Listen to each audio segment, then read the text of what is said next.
Patara fatu se whapoponga telefou le video Samoa i le nei asolua. Ina ua tatala whai te toa o si amani i tangata suru whai sa sosora ese mai le taua i sa sae tūri tonu, o whai roe to tere tangata nanga i atu mai suria na i roa seisi lava atunu. Sa i ai o lātou whale, maua mga luenga ma amata i o lātou ainga i si amani. Pei tai laili poti la tamai le CNN wa tā wai, e fōringa wa yeisa tūranga le mautonu le mata upule nei e whātatau ia i lātou ia, ina ua whainoa le whainga māloa si amani wa wha mālo sia, nona tūranga i le mata upu e whātatau i tangata whaimalanga atu le atunu, e meisa le manatu o o i le teimi, wa te tauna to e fō i le toa tele i o lātou atunu ma ainga. Pai mai le BBC o le teimi na amata taunu o tuai tangata mai suria i Siamani o le teimi o tūre mai le taitai o Siamani o Angela Merkel, pei tai o le taitai fōwa iei nei o Frederick Merz wa ese fō i a lātou fuafuanga. Pai roa le taitai o Merz ua ia wala udia le presidente o Suria o Ahmad al-Sharaa i Berlin e la te tala noi nai le nei mata upo. Po te tala mai tua mai le wharepuipui a wharani le sa ave mo mua lātou presidente Nicolas Sarkozy ina ua whamatu ana le whaiunga le whamasinonga o te tauna whaasaulo mai a tādia lana apiri mō na mōrianga na whamaunia i a Setema. Whamaunia na mōrianga i lana awai se scheme na whaatino e whaatupea i lana campaign o le pālota le rua fe marifitu na whaiai se whetu na inga male atunu o Libya.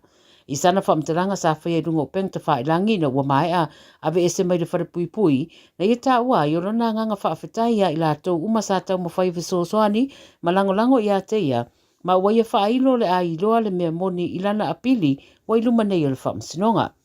Na ia whamtala o le 20 aso sa iei le wharepuipui o se tūranga whainga tātele mo ia ma lo manino lo na whina ngalo whaaria o ia e mama mai mōrianga o lo tua i ai o ia.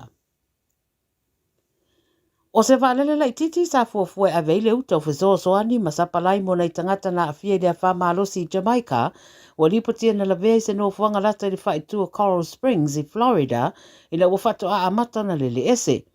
Pai mai whamtalanga i le yeisi tasi na maua i suesuenga le au suesue i le vaenga na lavea i le waalele ai leo mai lo foi peto o fia sa iei lunga le waalele. Pai doa le au suesue le ini whale o whaleanga ine le no fuanga na awhia a ua mai tawina le tele o leo tauta i lea vaenga mai le o vai a foi se waalele o lava i le tama i a alia o lo fōringa na ngai i le waalele e le o iai. O ni wha maoninga o nisi wa awhia na mawai e le ai. O lo wha wau le te mineiri suesuenga a manatu nisi a whai ai maua nisi e le taumate wa awhia soifua. O le soi au stadiu whainunga ina ma whaingoa ina le Remembrance Day, po le aso toe manatua i la tau sao foina le soifua e au auna i vaenga awa le atunu o e meseo au unanga mo le tausia o le file mu.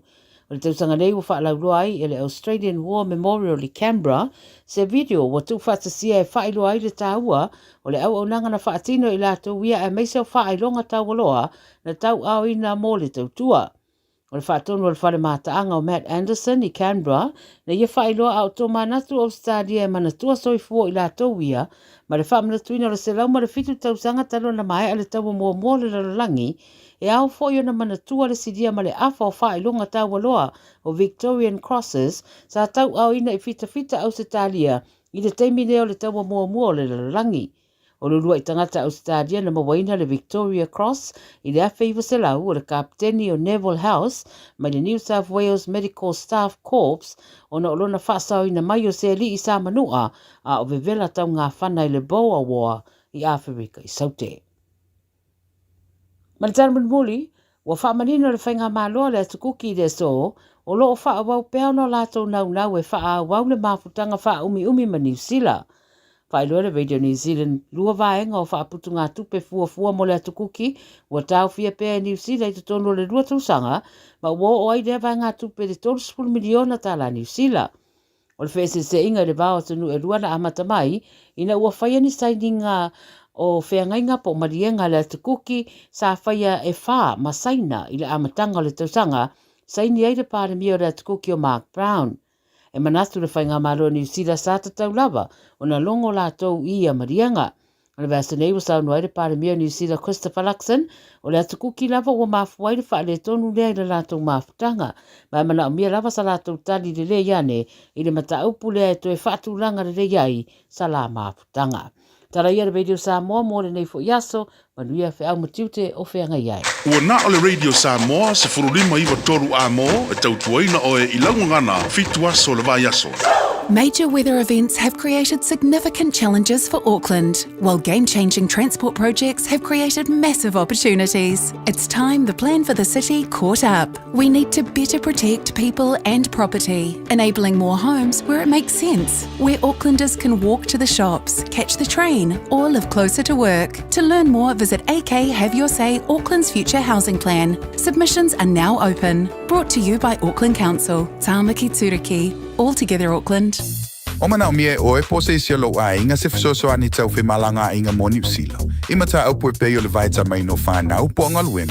A whai lau tali o le ioi, wala au loa Ken Fernieho o le Fern Immigration Services e iaila na laisene, ma o silia ma le se funu lima tau sanga hola na tau tua. E toa tele tanga tau o fisoso ani iai Ken, imata au pu tau whi malanga inga, e awhia imata au puna o atu le tribunal, ma apili le minister. Tanga iana e le Facebook, ma le upenga te whailangi i Molimau. Mo nisi whamtalanga, wala au mai le Fern Immigration Services. O luatasi, tasi lima tasi, o lima. O le Casa Beds and Appliances, o le tali o manaonga, i o loe whaatotonga ilo mauta, ini tau le lei, toi anangata, e mawai moenga ngā o si tutono New Zealand, wha apea se tino fōa le potumalo lo, lau ai manafoa, TV, la au pese, usa aisa, masini tā lava, telefoni fe aveai, maisi. A whiu ane loa i le whawhituwha Great North Road o tau, po le tolo whituiwa Great North Road i Henderson, le Casa Beds and Appliances, telefoni o valu se lau, lua, lima whāwalu, o valu se lau, lua, lima whāwalu. Awa ni MC Fasala Longa tu sa ole Radio Samoa le tamu sanga teto fitu le Malisi Pacific International Sevens. Ile aso se fulu male nima November. Maile malanta alo le Manuka Rovers i mangele maile iwa le taiao. Los fulu au malo los yo le afina wina le champini o le nefo tau sanga. Manu au mai Samoa fa au mai fiti. Maisi au mai New Zealand nei. Le Malisi Pacific International Sevens lua afe los se fulu male nima. Awa ni MC lunga le YouTube o Radio Samoa tasi lima iwa toru a bom. Ua mawhai ona au wina atu nei Fasala Longa. Ona o le langolango malosi a le Dry-Bond Construction Chemicals. Whafsota e nei loa Alithia Whamuina i le Olua Tasi o Whalua Tasi Lima Whituiwa. Le G-Mana Wholesale Autos tuatu si Loa Valu Atkinson Avenue o Tahuhu. Vili loa ngal malmana tai ngal malmana i le o Valu Selau. Found on Lua, ono Lua Tasi. 24 hours a day, 7 days a week. Radio Samoa streaming live on www.radiosamoa.co.nz.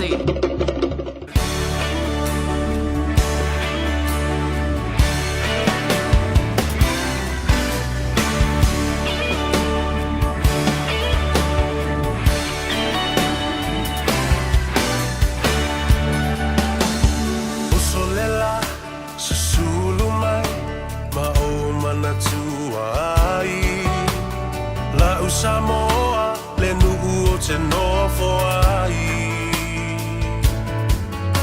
Pe wha pe whea na ngalo atu o i lewa ai Samoa o le penina o te fia i ai O solela susulu mai ma o mana tua ai La Samoa le nuku o te nofo ai E wha pe whea na ngalo atu o e lewa ai Samoa o le penina o te fia i ai Hangi mai se matangi Se momoli atu ai Lo Samoa Patalasi Angi mai se matangi E momoli atu ai Loku alofai la Samoa Patalasi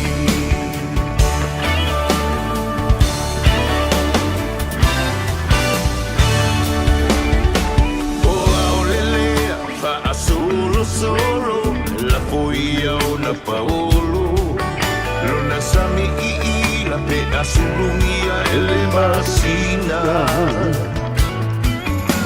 Pe e whaapewhea na ngalo atu oe a ita Samoa ole penina oe ole vasa Pasifika Tangi mai se matangi se mamori atu ai No alo fai lau Samoa Patalasi Tangi mai se matangi e mamori atu ai Alo fai lau Samoa Patalasi O te whiwhia wale nganga whaanga e tia e toi whaatalofa mo whalofa i a te oe. Whawhiloa i atu i le swafa manu malo o le tātou li whaolo Jesu Kiriso i le nei a solua. Wa auli mai i le atunu u i amalo o nei fo i tangata. Whaatau waa. O le asu sefulma le tasi o Novemba, lua a whelua sefulma le lima. Wa sefulu minute wa te aile tu lai wha.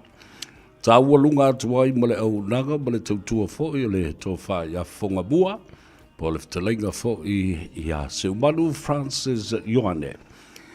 Ia e pei o nau tau mafuta ai, i le ngate le nā, o le au nanga i le amatanga, o le malu, o le tae au, i le tae au fo wana le la, ina ua nganga e le la. Mahala usu le atunu i o na tiute, ma o na Faiva masani, o na tofi ai, ia lai ka ngungulu a istangata. Ia le tiu fo inisi au wao nai te mamtina ma tua ma le whanau. Ele i o i le aonga. Whatalofa ia te oe ma le nganga fifia, ma le nganga whaaftai i le tua. Wa toi maua fo i le nei a vandoa, mātango fie. Ua tātou toi lau lua fasida whai ai i luma le tua ma luma o le nu, ai le o tua o le nu. Wheloa i fo i pu e o manu ai le o pu e o mala. Ia wa tili sangi fia ai ia le wha moe ona o le alofa tau buli o le atua ia te oe maa uma i tātou uma po whea le tafo le lalolangi o lo whaafonga mai ai Samoa lo alala ma papa au lo tātou watanu pele i ona lau whanua malau ele Samoa i New Zealand ei Australia Hawaii Amerika le atu Asia whapea i le atu Europa. E ama so se tafa lava o le lalolangi, ala o mawhai o na maua mai ai. Ia le au nanga ma le tautua a le siufonga o Samoa. Le Radio Samoa sfultas a lima iwa tolu a mo i au kilani nei. Ia whatalo whai a te oe pēwhai o le teimua mua lea. Wa e anga i mai lunga le upenga ta whailangi. Ia e ka whaidoa ilo. Malo le soi fumanuia. Malo fo i le langi matafi, malo le tauatai, malo le pale, malo fo i le whaatotoa i tiute ua masari ai o na tofi ai i a le atunu. Po Faiva o le ngātai whale, o Faiva fo i o le vātea tea. A o Faiva fo i o le tua sivi ma le tua vau. Ia o Faiva o le nei atunu o tātou no fuai. Ia e te lea i ofisa, o whale ngau se mea, o whale whai ngā ruenga. Ia, o ngā luenga e whai whafu, ngā luenga e whai tutonu. Whatalofa i a te oe ma le nganga whiwhia ma le wha moe. Sa manuia lo tae ao i le alausu. Ia se o mai fwoi. Ina tāle i tū lai sfulma le loa whai se malolonga. Ia le o tātou whaila i wa tūla lata. I le taimi e manawa i ngā luenga ma ngā ngaifo Faiva o Samoa. Ma tā walunga atua i fo i male au nanga ale talenga i a fonga mua se manu Francis Ioane. Ia male te talo o lala alu sa o le fale. Me mea ngā ringa e kusia di ide o le mana si o kalpelo. E le alu sa o le. E la kua fea fe solo i le o le pelo so fanua fo le maa fea fe pe ale leio na. O na o le lei ia le solo fanua. Vātu e veo masani a fo ia. Te lenga e se o manu i tala maali e sua i le au whai ngā ruenga. I le aso mo le aso awa ata le sau te whai ngā ruenga. Ia po tate tuai mai fōi. A awai ia fōi e au mai fōi kung viri ka ika wha papa kiu. Ia, a ui o lea. O tala tātou te sangi whiwhia ai fōi ina ua ulia mai i ane nei a wauli. Whamalo I tiu te mawhaiwa alo Filima, whamalo le lava papale, whamalo fo I le ono sai. Ia ma le wha moe sa manuia lau tau mawhtanga ma le tō wha ia whonga mua. Ma nisi fo I o wha tala doanga sa au tau wha whonga mai I ai ma mori mawina ai. Mea o lo tutupu I Samoa, me se fo I le wha msidonga. E pei ona alo atu I ai I le matanga luenga o wha msidonga. Me se me I o tangi. Tangi o whainga wha suli tu la fono o me o whainga o awala wha la tua. Fo lele leo o lo ave I lesi whaipule. Ia po lesi fo I sui ua. Lea manuia lo le tamu whai le whainga palota lea sa whai nei le lua whelos funma lima. Ele masina o ki topa. Ia e whatalofa ia te oe. Ia male nganga whiwhia male nganga whaaftai. Whaatulou I le tawhatolu o le tātou vāna nofo. O pa ia mamamalu whaale malo. Pa ia whai mamamalu whaale atunu. Ia ia mawalunga se vi ingo le atua. E mamoli e ana au na pa ia. Ia po le ainga sa le vi whai. Ia malo le ngā lulue. Malo whai le whai te talo ma wha no manu I le atua. Ia wā se manuia o Samoa. I so se tafo laurangi e meise lo tātou watanu pele o loo. Wha muli mai ai, ia matu I le muri papanga. E nai o tātou matua, o te itai wha le malo, te itai fo I wha le atunu. Ia ma te itai o e kalesia. O uso matua whawhine matau a inga, lo lātou te talo fo I, mo I tātou. Ia wha pena fo I o na tātou whai te talo. Matalo si ai ia I lātou. Whatalo whapitoa. E lau whionga I le ari pālemia le teita I whiriwhiria o le tātou atunu. A o whaalepa ai le foe o lona sā. Ia a o taulia ai le whala. A pulusi o tō whanga ma le unga o le whala. Ia ona o ngase foe o whianga iai I le toi pō I malai. Le nofu te talo le atunu. Ia a maise foe I le tāpua inga. Ina ia toi whaafu I sia ato toa le balosi. E pei o le aeto fo I lea. Ia le tau tupu ma le balosi ua iai. Ia a le I toi taliu le uto ma fo I atu e whea ngai ma le atunu. Ia e maise. Fuafuanga alualu mamao. A wā tina e na maruia le tātou atunu pele I Samoa. Patalofa mo folofa I lau fionga de di parbia, e mwese funi faletua. Ia tupea le no faalo ma le ai ngari. Ia ma I rātou umanawa. Olo o rātou li poina le saunga le mo. Ia ma whaia a ngāruenga au auda. E fesoa soa ni ai. Asu li puwai, ma moli le tau mafa. Ia whapena foi le tōtele. Olo o rātou puipuia le saunga le mo le tātou li teitai.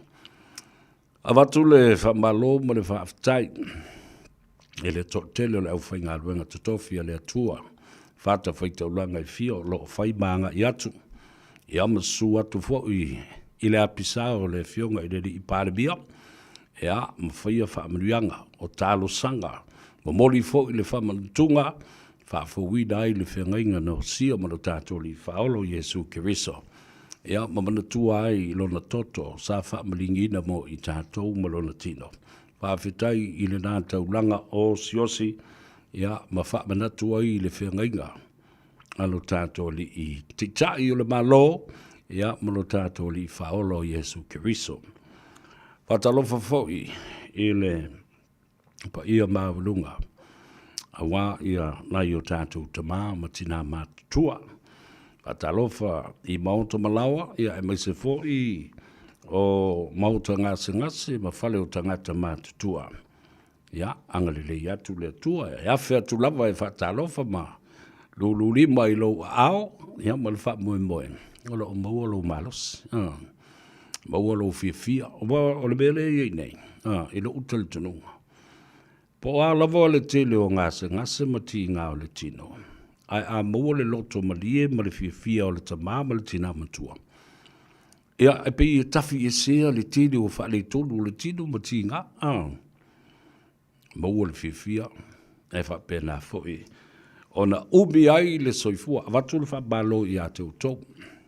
Ai mai se a whanau o nei o whanau i o leno no fo le i mauta malao.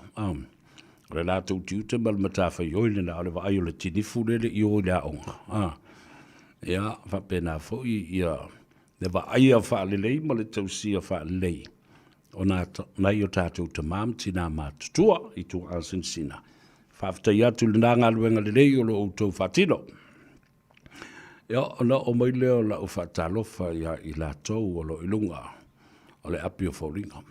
Ia, asadi ai lava i le tātou pola kalambe o le nganga i fo Faiva. Mai le aso nga fua se i o i le aso whareile. Ia, ona ta apela ia le whamanusina o ka whawhau ma ewa fo i lea, ma o i tai. E whele lei i le o ngā sami, ma lea o ngā sami e tofusi ai le liti tai. Ma whango ngota au tātou. Tātou te toi fo i mai i le asto na i e palu whaale lei i le swalofi. A wale atunu u se i momoli e i ipu o le tai au. Ia mataute se awa i le whafonga tāpua i le atunu. I le tānoa awa e te maua i le sao. Kua i malau whi e rau whaari i ali a taua. Ia ono mata upu tātou te whaasoa i ai. E la kua pāre le i le mua ulo le stangata. Mese le nei vai tau. E arwalu fo i suanga le vātere uka le fia kalango i meo porokiki. Awai porokiki mai le asonga fua e kaua le asusa. E oa i tonu o maota. Tāpua i ma maota tatalo. I le asusa. Ai. E soka akoa e ngā mele porokiki. Ia le mātou fo i tāpua inga ia le ka le si a Jesu ke riso lau pui asanga tai le le whapenga uma wā loka. Ai wawa ai mai lo o ta savali vali atu. E te loa la lamba le lei o e lau pilistua. O le tala loa voi le ni mata upu whaalea nganga. A leo la koe whisiri mai i mata upu whaapolo kiki voi.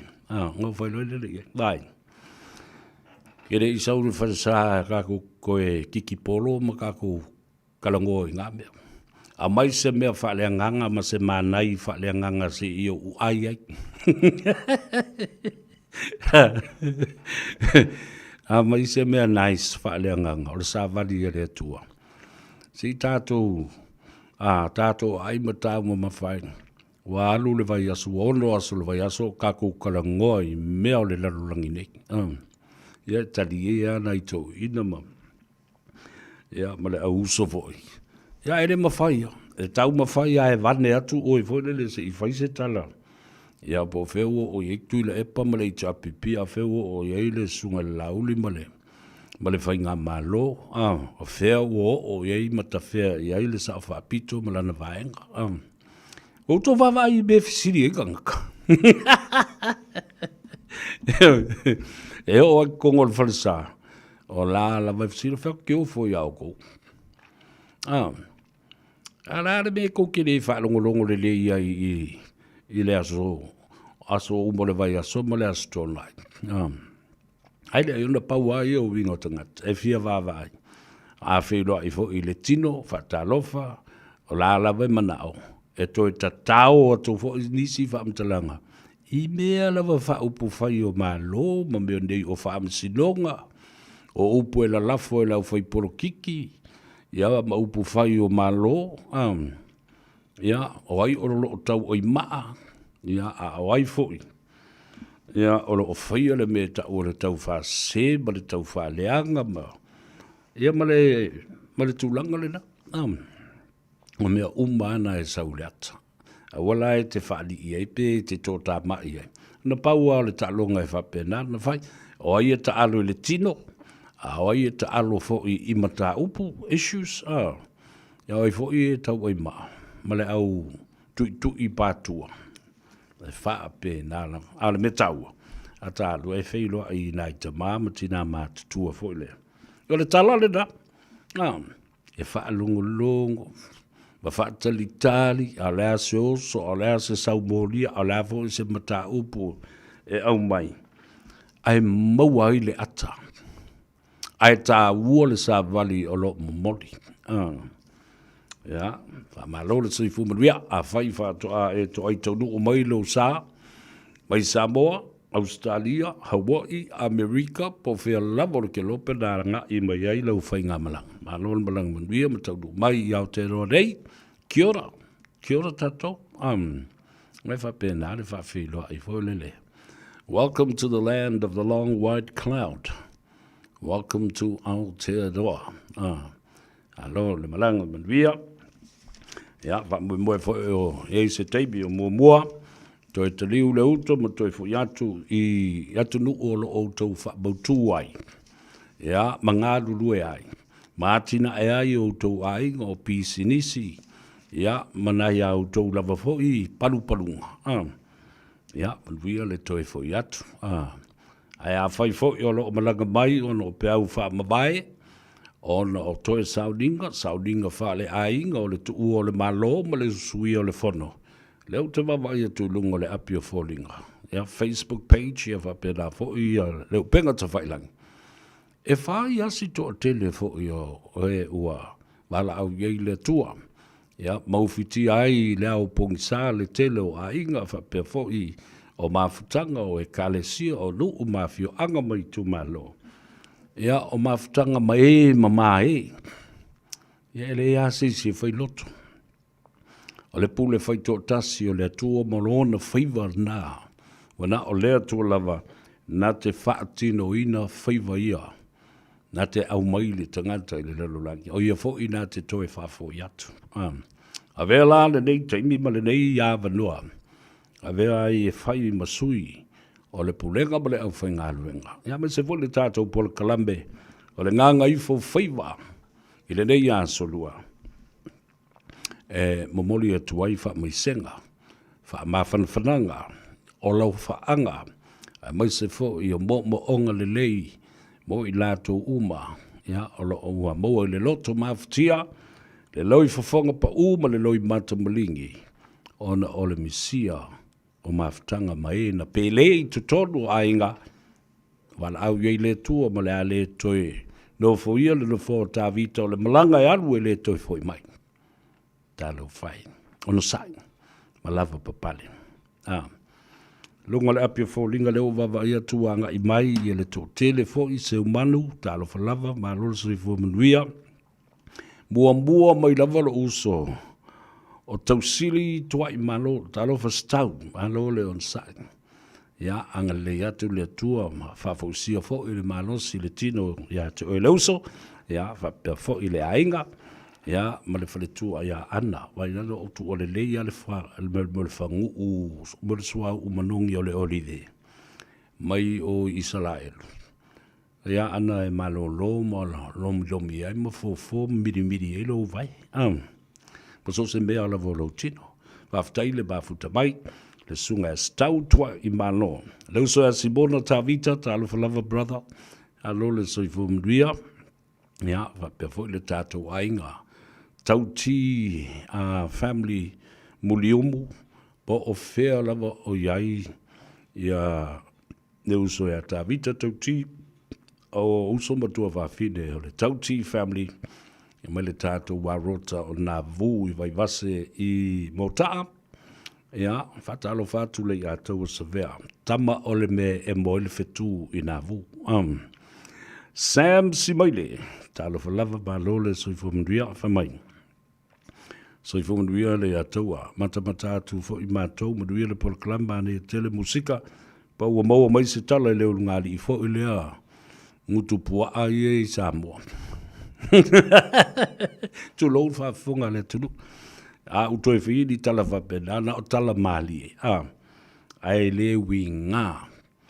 Ai o me whai e leo ngāli ine nā, e mata utia. Nanga lela wa fsiri mai Sam si mai lela la uta uatua. Mua whai te tala atu o le so. Le aso sfulma le tasi. Lea na tutu la I ai o le masina sfulma le tasi. I le tai ao na leila. Leo ngali I le nā. O le sunga ia saia. Ia masiona to lua ia mea maile tonga tuki. Mai Sydney, Australia, I le pola kalame ua whaingoina o le fale o pi inga masatani. Ala o muso Ona, o le ngari I fifia tele e me whaitau o le tuspa I au mana whaitau le fionga pa I ale tua. O mai lo palau vale mai le tunu. Ma whai mai upu sā I le tunu. O le matua I o wofo I lea vaenga. Lea la, se o mafo I o I se tātou whaamtalang. A o le tātou story la I leo ngari le na. Ua toe tāo fia mo lesi fitu aso se ia toe tūtū la I lumo le whaamsidonga I Samoa. I le aso sfulu ma le valu o le masina le nei lo winga. Wa lewanga fio mai. A la ua matua loka po loka ia I Samoa. E le mawhai o na toi o mai se I vanga nā. O le so, o le first mention, o le upule nā in terms of the legal framework o le terminology. O le whato atutu la I lea e whaalawi loa. Ia ni mōlianga. Au wawai atu, e whai asi te leo mōlianga ia ua whaasangasanga ia leo ngāri. Lea la, o bail conditions po o ai inga e te tala I tua. E seini as whareile uma I se ofiso leo e lata ane le mea o lo whaamautu ne iai. Ma ia tui nātu ala pepa malanga o tus folau, ia ma mea uma whapena e whaasai o na toi tu ua, le atunu ma le malai wālele. So se malai wālele po, so se waf. Ngofalele, Siti Piriti, Kaputi I, Pusi Cat, Nofo, Matati o Peti, I lunga le whala. Ia mo le kauluku ga kamiki ka kuluanga uma Pusi Nofo, ia le na. Lea la, o le whai unga le na o iai. Whatoa ti ngā le fio ese ma Samoa. Ia, ai le au mai alai le ai inga. Ale ofiso leo. Conditions of bail. E leo whapea mai ai. Ua whaasa o na toi whaia le la polkalame. Nā e tū te wawa ai umātu ai. Lai tau muri e tuai ma leo po ol na ali mongi. Muri e tuai ai tu o leo ngāri. Ile nā. Ona o le o lava e tau mawhai wa o leo ngāri I lea. Pe o le la verna sa whai. Sa longo ma tau mawhai I fo le tu whaatasia le tele o nisi fo I langolango ina le Hero PP Sydney. Ia maisi atunu o ia la tau su ngā tupe o whai. Ia e pe ia la o si ngāri I le na e su tupe mo le HRPP. Ia mawha o ngā ia le la media fo le lea. O tamaiti o lea onga whātai tai. E mamori e sa vali o lea upongisa.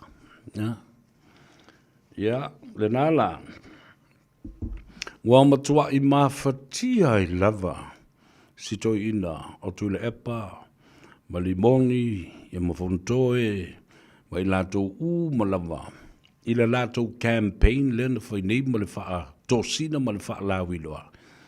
A wafoi, e atu I momori atu ia whaamatalanga ma upu ma le lātou anavatau ma le tofa.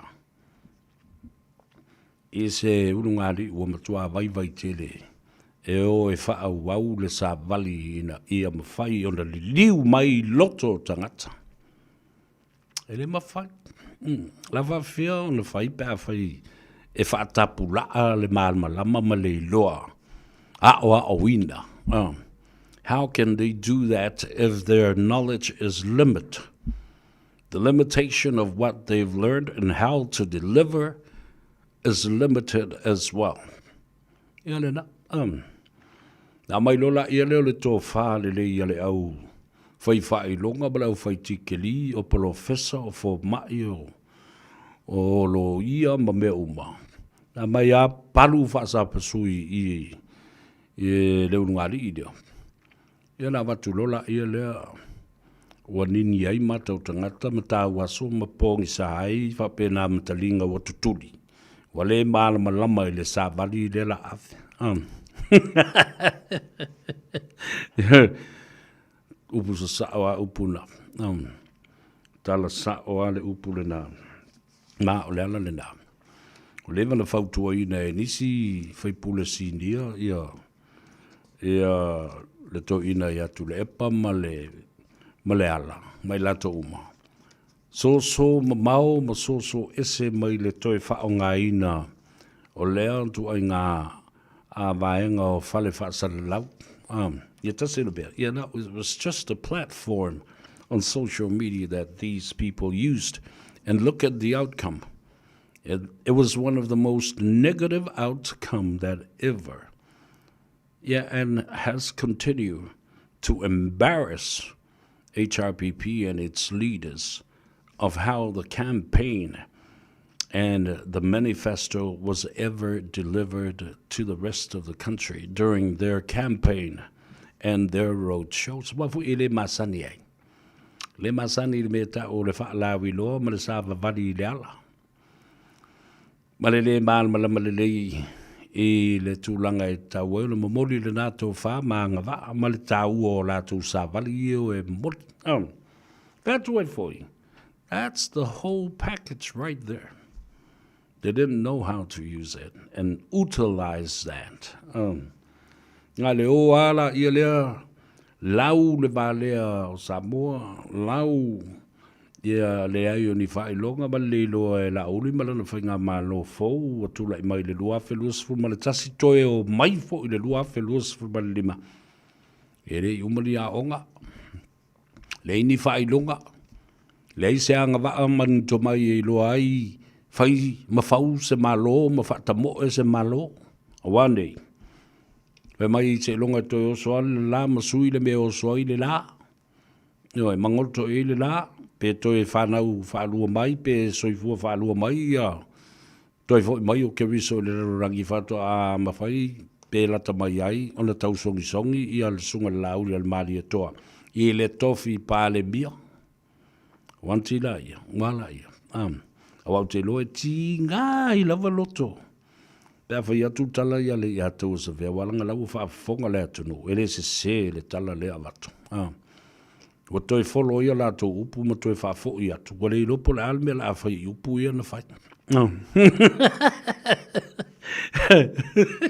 E o toi o mai uma upu whaaputu mo iluma ile. O le lopo le alme la whai ai. Wha mai le siri. Ia lange e folo bea ngai. Ia upu nga nga whai. A wha mai ala o tau tua i te meo kiri fisi, mai sau e fulu ma oea upu o oere o ngā mei. Oea kua i fui, ale ma kua maari ale meo o iai. Hunter, Falefata, Scanlon, talo falava, maloli le soi fomaluia, tu fal tātou por kalame. Ina ia mawhai fo i o na malmalama iai i ale tangata, ia mo tātou paanga. Hunter is watching you, lei atou Seville from Sydney. Semi Bohine, Talavalava, watching you from Kalgoorlie in Western Australia, Perth, Talafai the soy for Madria. Oilea. Bereef Allight. Malo soy for Madria, watching you from Atlanta, Georgia. Talafai Babao. Ole Sungaya Lombe Tuitama. Alo level soi fumdria, whaftai le mafuta mai. O Selina Siosi. Ria le polkalame le atoa whaftai tele. O Ana Maria Paulo Leota. Alo, whaftai le mafuta mai. Whamai maanga ia lau whaasolo sa vea whaftai tele lava. Semi Pohine. O whele wala umai. Kalgoorlie. Yeah, that's right. O inai Kalgoorlie. Ina i tausanga o tuna iantu sa mawele avanoa o leo skolsipia ale malo Australia, the Australian High Commission sponsored a scholarship to the University of Western Australia and o ina lai Perth o lunga atu lalu lunga Western Australia e ilale no whangale ta o Kalgoorlie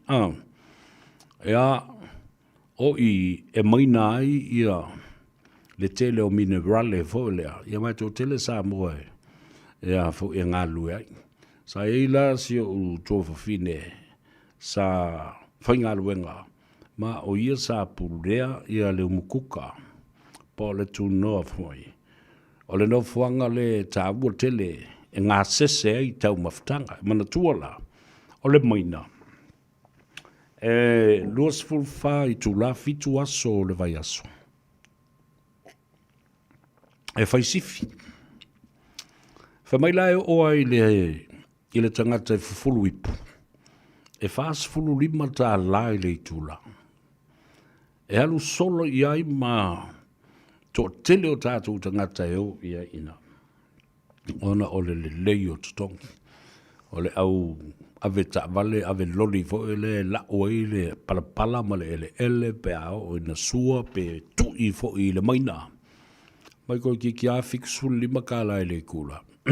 And those days were gone. Well, fies e fulu tau santaloi. Ai wasi I lunga, ai wa limas fulu kala I ole I tu la, I le tangata fulu ipu. Wa kawanga kele le ipu malmal sapalai, o ipu mama fole le. Sau le sifi po, latu le sifi o le auli, sau le sifi o le afiafi, ya, ma le sifi o le tae au. Tau tia ia fo I tu ainga. Se manu talo falava, ya, vapea fo I Selina famai. Yes, amen. O Selina o ile silea mitso. Miti soli talo Faiva lo so I fuamruia miti. Watching you from Palmdale, California. Suaina matautia. Talo falava malo so I fuamruia. Nei fo I tai au. Ana Maria Polo. Seumanu. Ya, vapea fo I Mapuola watching from Hawaii. Aloha to you and all our friends and families in Hawaii from Kahuku, where Auntie Fa'alavelave Afa Masanga Poela Ulu is listening from. Ya vapea fo le tuafine ya Yvonne, Ash Yvonne. Ya, patalo fatu malol so I fumanuia, vapea nao tātou ainga ato to tele ina e Kahuku, vapea fo I la ie. Ya, whapea fo I la tau I nai haleiva, se I whasolo atu ai I kane oe, se I o atu I kalihi o lo o whaafongafonga mai ai le sunga le toi ina. Ya tine tali a ngafa, ya whapea fo I le whaletua ya moeava, le no whaalo, ya male ai ngali. Ya mese, le mamalu o le kalesia, ma le pulenga ale e whakasa I kalihi atoa. Ia male tō te leo tātou ai, nai la ie male PCC, Polynesian Culture Center, tō te leo tātou tangata loa lala mpapa a wai. Ia, whatalo whatu la ia lea, ia Anaya Topashi. Maanga ia, nei ngō Topashi pēse ngō ia pangi. O le sunga ia Amate whatsou, talo whalava malole soi fuamuria, Michael Utualunga. Alo, whaatai le mafuta mai. Elizabeth Tito, whapea fo I matamatatu I whea. My Mount Wellington, nice to have some local friends and families and fans watching very, very closely. Yeah, and me se fo I Ana Maria la toia. Daniel J. Faulatane Tanielu. Yeah. Whamai fo I o le Radio Samoa, ele polkiki, o whea le sao. Le polkiki le Radio Samoa, polkiki le kanga ka whai ngā ruenga. Le nala ia Daniel Faulatane, o mau malitari o le vele nā. O Missy, talofa Missy. Whamai, talo fai e tele o lo mal mo la motele atu le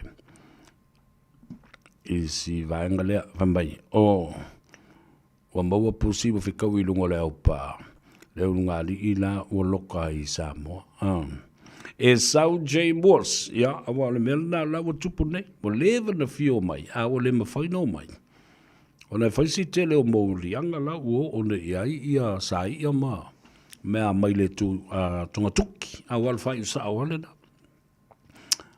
tonga tuki ia o le si fo I vaenga sili o na tau o le mea lea o la o toi wha mautu tui nā tū lea so sifuru walu, e toi wha mautu ai i mori mau, ia e mise foi. O mori anga wha o popo leo ngari, o lona winga. A o atu le vaso lea, e toi tolo fo i tua, ma toi wha popo fo i sisi lua vai aso. Lona winga e alu atu lava, tau li kirisi masi o tolo, talu atu le tausanga fau o tolo, ia ma kolo kolo ia whapena. Ia sei whai pia, whai ale manatu, ma upu e whai i le pāle mia, ole me e sei ole me lea. E se tātou pēr tātou tala noa, e winga im issues ma mea o lo tutupu ma mio ngā tangata. A leo ngā li i lea. A talanori a tau sa vea, e iai le pine, ma on yanga o mea. E le aise mea o tuua ia. A o lo a vatu le mafua anga e alai o le tutupu mea, a leo ngā li i lea. A whai atu le epa o le mea leo whai, o le mea le nā ua sao i o la mafofang.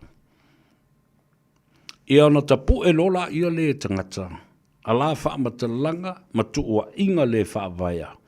Wha i o le wha leanga o le au le malo. Wha leanga mai ai ma le pāle mia. Wha leanga le fonga fitalai. Wha leanga le sunga le lauli le pāle mia fau.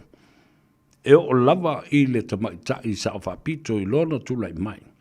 Wha leanga le fionga i le sa urua i avea matamaita i minsta o tupe. Ai, o le fionga le minsta o tupe. O le tofu le nao le i tu malo e sa woi le fafine. Ia mea maile. Mai o i palauli, fualunga ma fualalo, ma i sa tui atua, ma sala i lua. O i nā le no whanga. Ma le i tu malo, o wha pale mai ai le tofi, le fionga le minsta o tupe. Le fionga ia honorable, Mulipola, Ana Rosa, Molio o Ale. Patoa vai le se fafine, i se lo matua e le fia. Ma whaafetai ua whaea lona i tu malo. E lona tofi. O lona whaipule. O le minsta o le i tu malo. O lona sao i matau le nā i te tonu o le pāle mene o Samoa. Ma le kāpeneta o le whainga malo fau. Au tō whaafonga iei. E matau tia. Ia lea lava la ua tofo lava iei. La e pasefo. Nā lole soifo mnuia. Ia, whapea fo i le tamaitai. Oi, o sa meme lo wā. Aloha to you, sa meme from Honolulu. Ia, whapea fo i whasala ia i vave papali i seu manu. Tā alofa lava malo le soifo mnuia. Ia, whapea fo i le sunga ia land. M7V. Tunu mafono, tā alofa lava. Alo le soifo mnuia. Ia, whapea fo i Manitila. O Consule, Consuel, malo soifo mnuia. O le sunga ia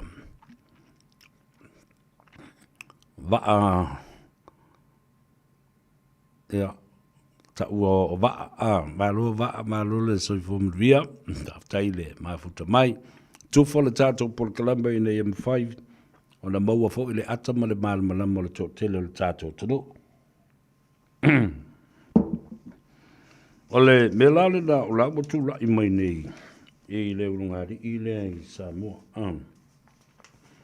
Ua tāwhi ai e toi tutu la i luma. O le ilo ilonga ma le wha mautu ina mai i le leo. O la morianga. I le asos fulma le valu o novema.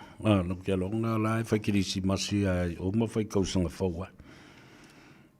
Saia and mea maile tongatuki are now been retained in Samoa and the conditions of bail to sign every Friday at the nearest police office or branch wherever close to where they reside. Surrender their travel documents and reappear on the 18th of November 2025. Police witnesses and testimonies to be confirmed and to prove the threshold on the test of defamation or the element. Now they must make use of the cybercrime unit that was set up by the Australian Federal Police a little while ago. Tō whafonga mai I ai. Te milale nei. I le tele o mōrianga le nau whaasanga iai. Te tau wai loa. Whaau ngā te tau le matanga le wenga mali uniti nā wa umo na whaatū. E leo le fetorale ale malo Australia. Australian Federal Police that set up the cybercrime unit. Ma wa o ina ali I matamai tai leo o le unite pal matanga le wenga lea. E sue umai. Wha mau maunga o kilipi, o videos, o tala ma upu na whai ma la lafo e leo ngari I lea. I o lea tunu.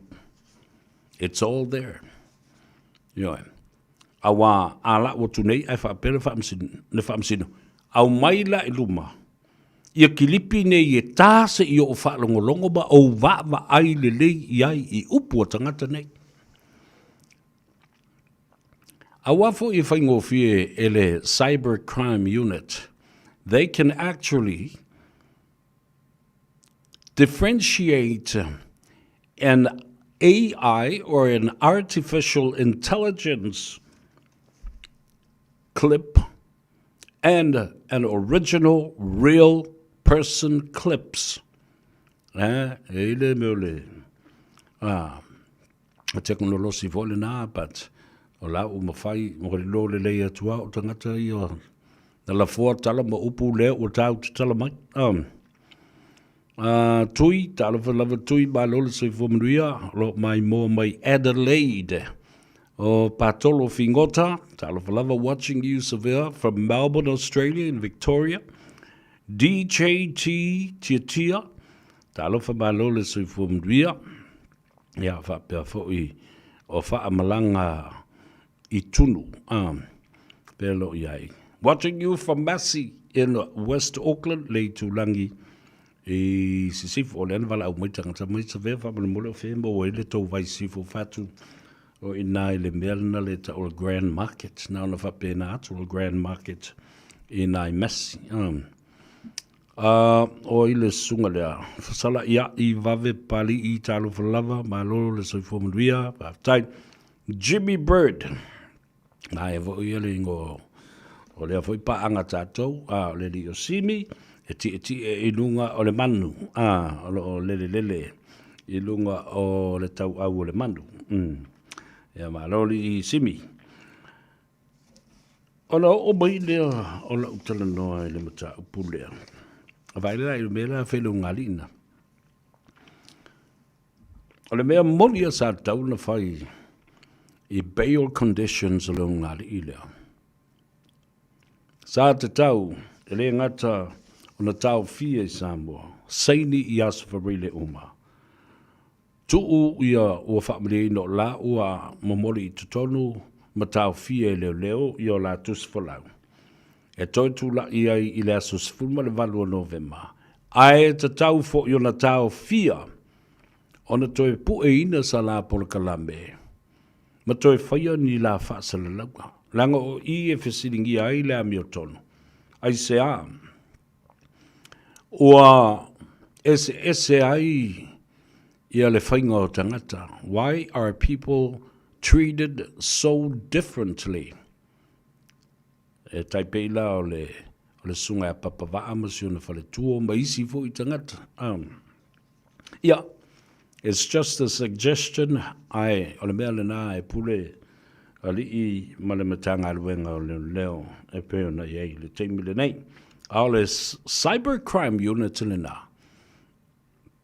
Oka le tā ua tele o le whasoa soni Australia. Awa o ila e le mawhai. Ona toi alo whanga ai. Ma whapea mai.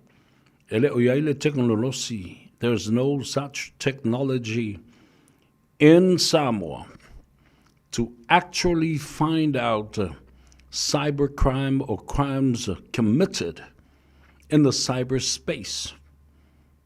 Peilau na ufa ia tu mai ele amatanga mantua mene na o pese tu ai leo tanu. Mua. Ina ua maliutu au. Ile hit and run po le soa ai sola le tangata. Sa ufa yatu ai ina ua vevela le malosi o le aisa. Sa fetaua ina ile lava i tau. Sa ufa yatu ai lava. Ele ngata ile tatau na sapina mai ia wha maunga. Phone records from the two posts and towers, the towers of Digicel and Vodafone. Le tutu I vaitele. Ese le whaingo fio le nā mea. A leo e o I eila utala noa. Ele mata upulea. Na tu oi lola ia lea. O le a watu leo I fafu. Sau noa le fionga. Ile sui palimia le nava I tau. Le fionga le sa oli I atuala. Te vanga poni fasio. O le a avele fa momoa. Ai tau nuu le fionga le sa whapito sai fafo I sana fontanga. Tau nuu atu wa umo na lato talanoa ma le fionga ile minstao leo ile vaitau le nā. Le fionga le sa o le nei a inga. Le fionga ia whao. Tau ili Harry Schuster. Tulo tau langi le sa o le mātou a inga. E taufi. E leise meo le amatu I fua ni leo I fafu. A whai wangata mai le suenga leo a Samoa. Ua tuta ia ua le mawhai o na whaangaio ia matoa ai. O le ala le tātou mea le a whai. E te tau o le tātou sa idi se isi au mwala e whatino ai. Lea na matua avatua I le tātou sanga a le ua avea nei mapanemia o le malo Samoa.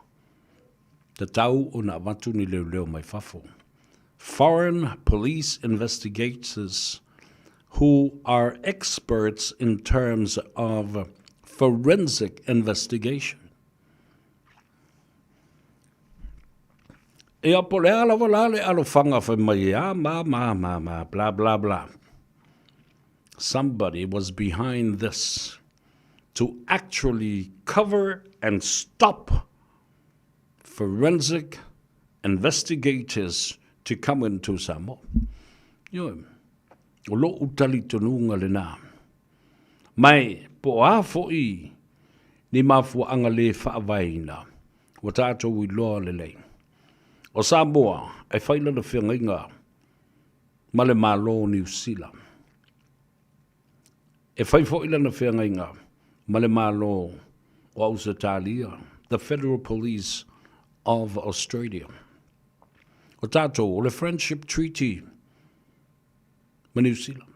Anytime, so se taimi, that we are affected by some serious crime. So se taimi a fia I Samoa. Ini soring atu la fono onga, le whaino tau sila lava iai, I le tangata valeina o le fionga, I le ali minstao ngā ruenga, sa iai le nāwai tau. Le fionga, ia luanga lau lewa ula kamu. What happened? Ana le vātua leo I fafo le maua. Le maua minsta e tō lua ma le atali o le minsta. Ale hero pipi. Na iai le conspiracy po le taupule polenga. E whao leo ti matangata valeina, mamasa ai le toto o le fionga. Ile minsta talo whai o le lupe whaalele ale I tumalo o salenga. Sangone, Samoa le oi ma le alatau. Wo mamae uso mamae I atea. Talo whai. E tuputolu wal whala velave na. A o onga lua I le TV, le Triangle Television, I Greyland, I le pōle na. Na toi whaafu se I le whaolo cameras ale whale televise. Au te o mai iai ina ia whaasalawina. Ia, le whaalawe lawe le nā o le tangata valeina I le levo le po. O le ale mawhai la o na ngalo le mea le nā. Patalofa te veli sa ako toa alo le soifo mnuia, ia, whapea fōi ia le sunga ia lila ta whai. Mai Melbourne, Australia, talo whai. Ia, malo le on sai, malo fōi le whatotoa, whaftai le mafuta mai, o le sunga ia, le tamaitai o Faiva utuone, mai ina i le pita nuu, o Tara.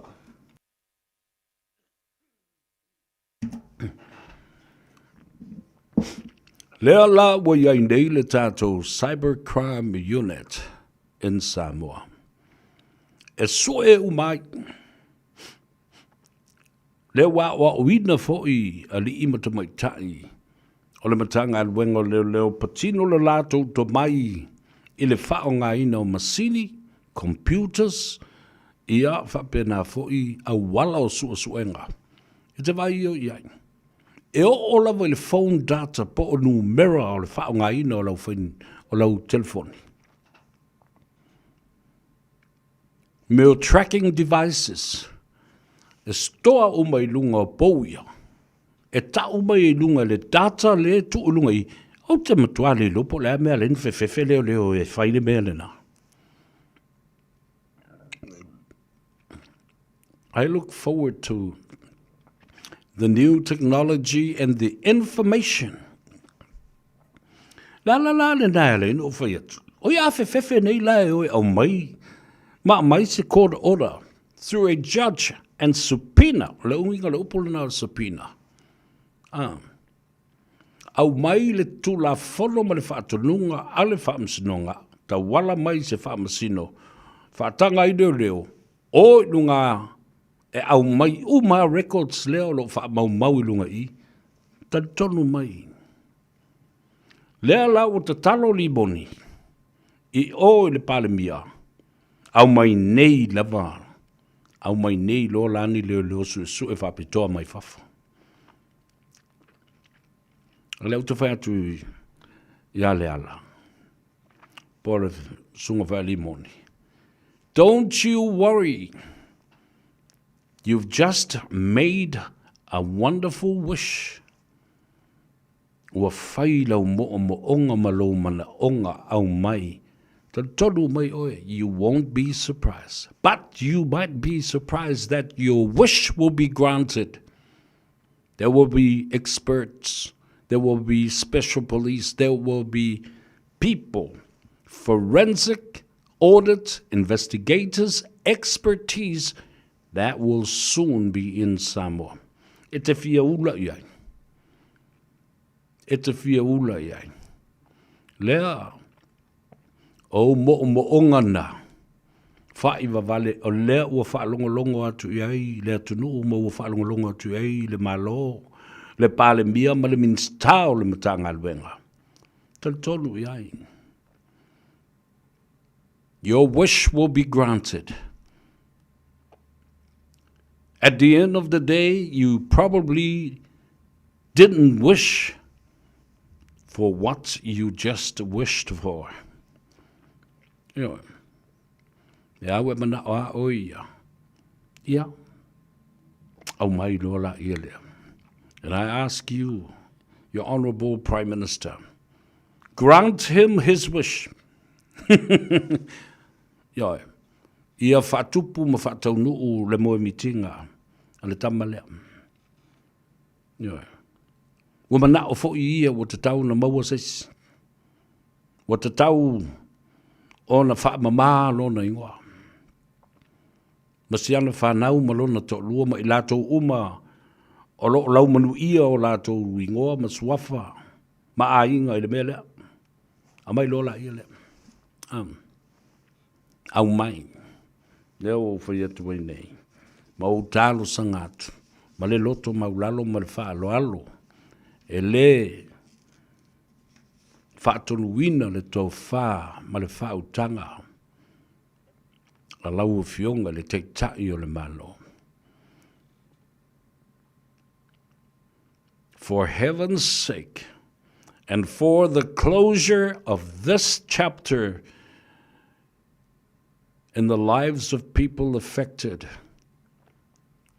and the country that has been waiting anticipatingly, please bring them now.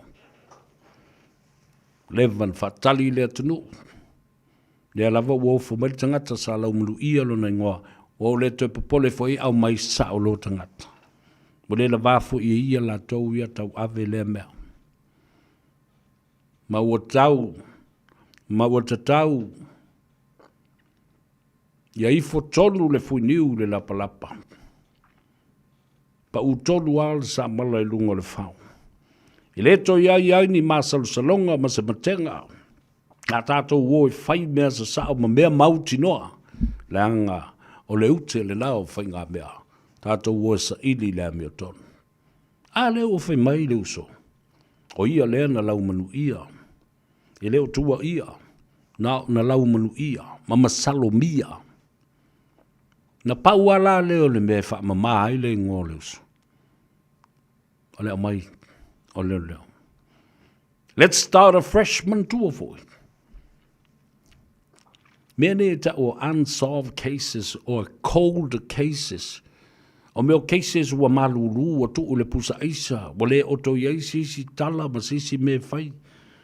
Wa puni langona o tangata mangutu o tangata. Wa tingana ilo e tangata le mea moni sa tupu mai ua sa o mangungu o matangata. Au toinga cases fa pene ye mana mia ai. Fresh pair of hands. Lima mama, lima fo. Fresh pair of eyes. Mata fo. Ioi. Mamao le tilo. E iai mea na faa lilo. E iai mea ele itau iai le va ai isi leo. Ma isi tangata susu e lea la uo mai tangata.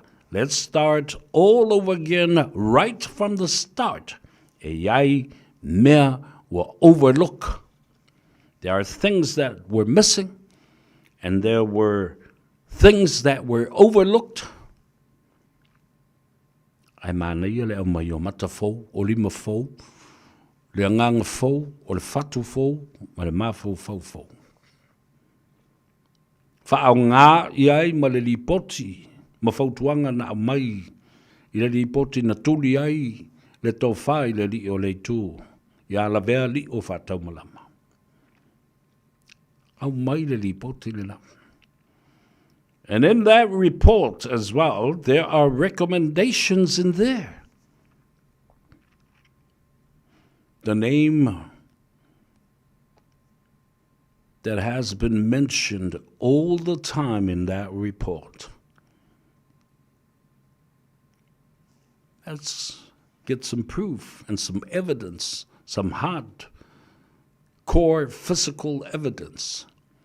The timing, the position, the location. E mawhai na whai, pēr moa le records na wai lunga ina. Le mawhai na pepelo records na, scientifically nobody will ever be able to erase them. Le mawhai na whai e se bea whaatonga fiti e ave ese masoloia ese ai. Tu sa pe te alu. E ave lau telefoni e oso e lunga le pau whiriwhiri o ki kapila fo. Ngare pe ki alu kongi le kai le moanga sami. I le moanga sau o le sami. E maua au mai. I ri tau wofo i tei. Nao na oa su e records ma wha maumonga po aina vidi e tangata a oai. E tau mai lava le data. Le tangata e o na ia le telefoni lea. E si pela ma wha lau mai fo i le data la o wha o le meta o le data o le wha maumonga o lai to tonu o le telefoni. E le ilo e le tangata e le mawhauna wa ai mata o le tangata a run through e le sheet i lunga o le computer e tau mai le taimi na telefoni e le tangata o ai le ingo le tangata e o na ia le numera lea. Ale levo le po lea na vili e le tangata lea a o ai na tali mai le si tu. It's all in that information, and that data is needed to be collected through a subpoena from the courts. E sao. Wa mana na o umatangata iai. Tua umi tili na tātou talanoma pisa o nei me ai le whaia. Tina tali ngafa, talofa lava. Reverend Elder, la sunga le toina. Te talo ina ia maua lo soifua la o lei, ma mo le malosi. Fa a wau ele ngā ruenga le pulenga. O le e whakasai nai kalihi i Hawaii. Se naura tui atua, ia whapea fo ia whapa ia whepulea i ia male tō tele lava. Whamai ia netaf.1p1098. Mai yes true matua I fiu lava. E pepelo e maua malama. Hand pink waving, hand pink serving. Tu foltato por kalame. Ja, o se tala fi le na ia ta. Avalera wala tato wol bata pulina. Ja, the cybercrime unit but tau no fa nga yoi o le na. A wala mel na le no fa de le Australia. Toi titi lava. 4 miliona le tau na whaatino ai. Le whaatupeina o le cybercrime unit. O toi ngā soli ngā tula whono nei e whao ngā ai ia upenga ta whailangi, o telefoni, o teknolosi, ia e, o mea fo lele whaala tua e whai aifiso o ta inga. Ele i o ia ile malamalama o nisi. O le si fwoi mea tā uale ia tau. E te tau o na update, lalawinga, o le mea lena, upgrade, training for our police department and police staff. Ia wha wau pēr lea ngā ruenga. I le koleni ina, ma le aoa o ina, training. O tātou li i leo ma tamaitai. Le malu o le malo. Ia ese vaenga whaapitoa e a ngā iai. Lau tala sao le tala lea matu.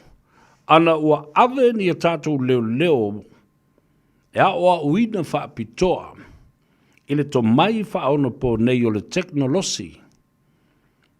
O le whaonga ina. O fe sota inga wha nei o na po. Ave sao lava Israelu. Ave sa Israelu te tolu masina, te iono masina. Whai eile lātou training.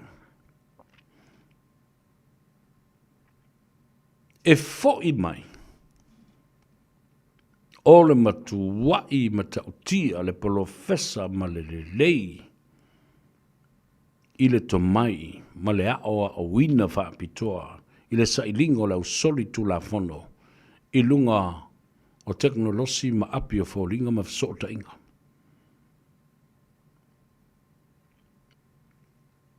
IT specialist. Intelligence and technology. Awa Alan o whai atu nei o le whawangwhonga mai I le minstau leo. Ma o ia fo i o le fionga I le pāremi, o ia o le fo i o le minstaiva, ia le matanga alwanga lea. Leo o mana o fo ino mai. E isa wā elu le lato whailo inga ma le sui ampasa fa pe fo le sui minsta. Lua se fulu. Skolasipi maawa noa. Ia wa ui nai le tupulanga Samoa, ma so stangata. E fili mai ele malo. Se fulu mai se vai, se fulu mai upolu. Fili mai I fono whawai I tu malo. O le ao atu ai e ao ma ao onga I te tonu o universite whaapitoa. E ao uina ai le metutia ma to mai whawhai whaato anga. I te tonu o universite a Israel. Te I o tau sila I eile me tau tia o le nā. Whaamdianga o mau mai. Nono fua. A o onga fua. Na pa ole mea o le tutongi atu e Samoa o pasese malanga atu ai.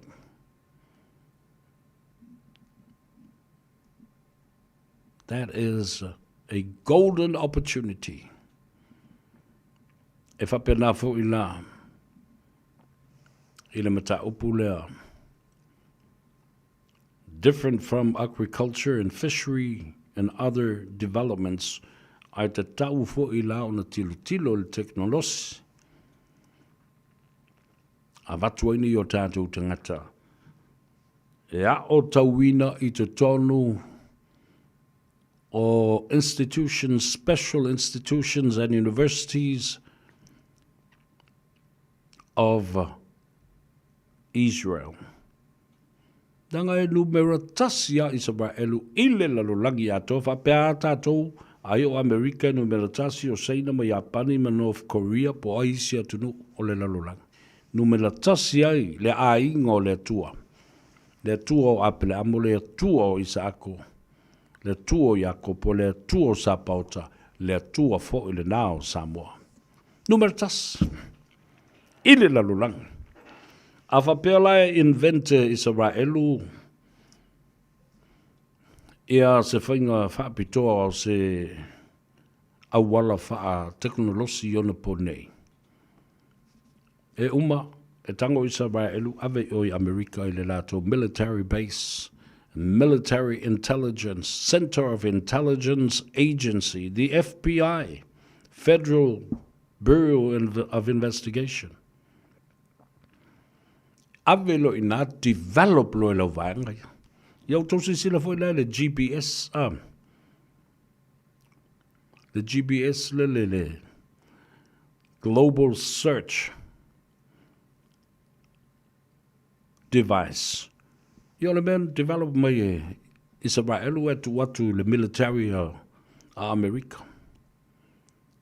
Awa mawhai lo na fasosoni e ave I tangata lau tele mawhai na lato whaonga ina e whaamuri ina e fo I lato I lea fo I toma I le vave tele na su e o le map e tau nuu I le mea o lena e fio o iai.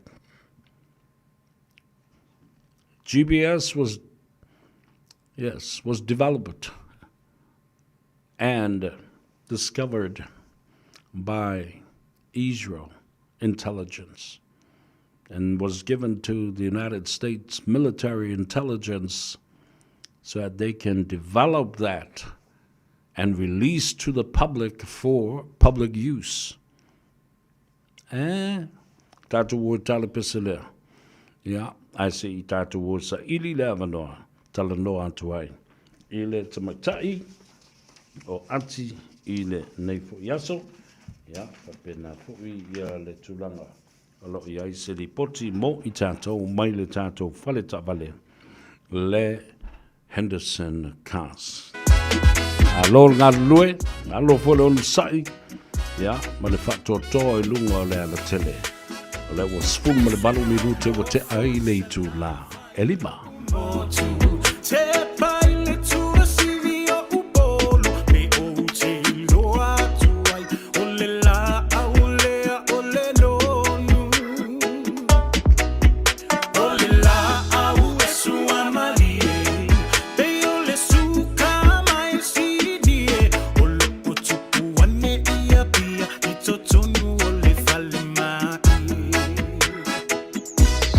Say my darling, so far.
talo whaati, ai wa e pisi a, ia e te leako, lea e te lea.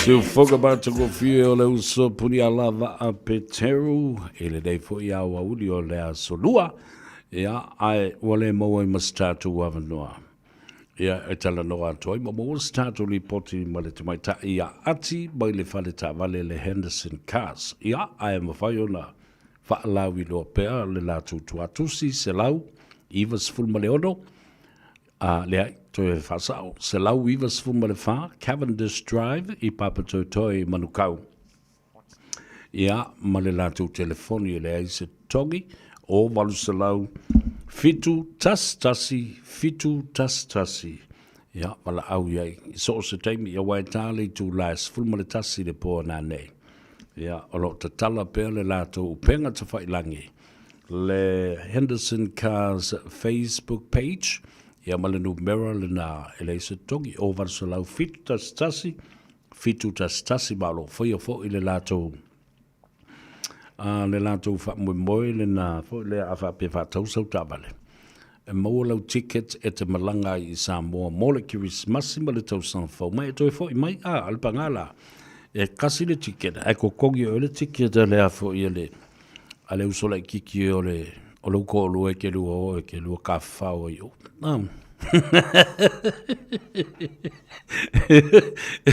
e va ko e alma ave lo ko lo e fa mai te ai ma ke o lo uso la kiki yo se va ko lo uso la kiki e fa ka fa o kasi e ve kari me lo va ko nga mio ari ar ka mari Io calamari e voi che cari e ringi mo inga me a e Luisa Mikaio wale o tatu to tala no nei la mata upulna le na sau no ele fionga ele sui pare mia le lava I tau le fionga atuala io si atuala au mai atoa le fa lo no o le afu io le malo Ole ave le fa mua ele au moia oni leo mai faf. Sauno anga le na matua fa lawo I tele.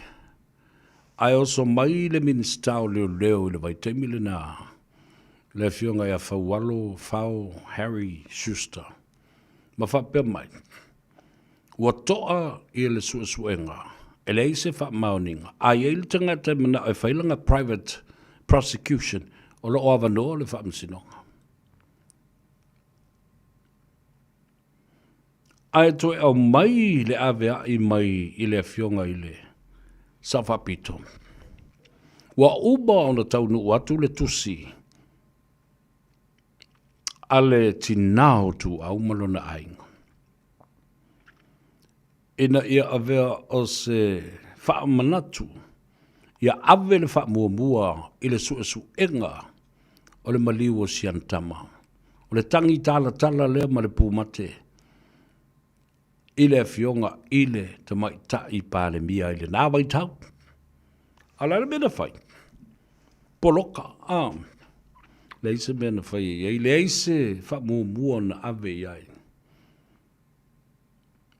It was treated just like any other hit and run or a murder case or a manslaughter case. There was no priority about it. No, lola ia le taimi fo le a fili wa vale fongatia. Vale fongava. I te tolu lava la tau ia o le vaenga whaapawhai ma le malo sa tū malo mai o le whaatutua i le atua Samoa o tas. Mana tua fo i le whiringa le nā sao whapitu. Na ia ofo i nā tua i le whaatalanoa i nā o lona au waa. Ina ua loto momotu fo i a lauli o le ale mawhai o na whaise wha le lenga. Wow, nei mau mea uma. It was just like yesterday. We can see, we can hear, we remember them. The words that were said and expressed, the way people did things, o upu sa la lafu, o whaatalanoanga, o mea sa whai e tangata. Lungo le ea malalo le ea malo ngā tutono le ea, malungo le TV, malei tio, ma newspaper.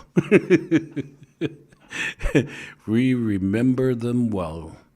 It was just like yesterday. Be our nafi. Oh. Manino le malmalamba e. Le lona whai atu loa. Le sa whapito ia i lato uma sa whatalano ina le se fulu ma le wha lasa iai o. Se fulu ma le lima le sa whapito. O ai lava na whatalano mo hofo i nātu iai.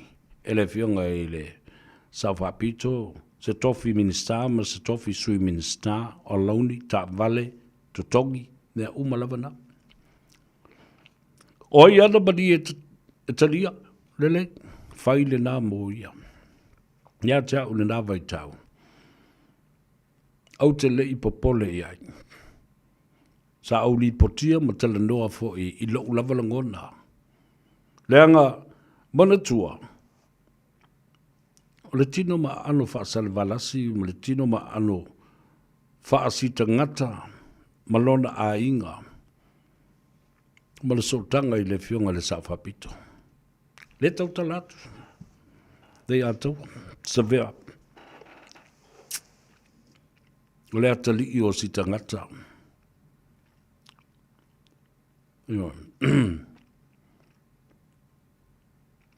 A ofo ia na umana o e whaisa o stama po so steine i se teibi o luma. Mo lewa na talo moilo o a inga i loto whanga. Una paula o mene, sa wapito mo la inga sa valas. Ele e tele di a inga. Si tangata malona a inga.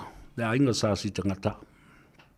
Nai whalongolongo mai, si tangata sa ita alolo ma le tō telo le tātou. A inga tupu ola koki mai lato. E malama lama le le i eili sa wapito mo fia me ma le tātou vāna no fo i tua. I loto whanga, muli fusi ba. Tanu mali.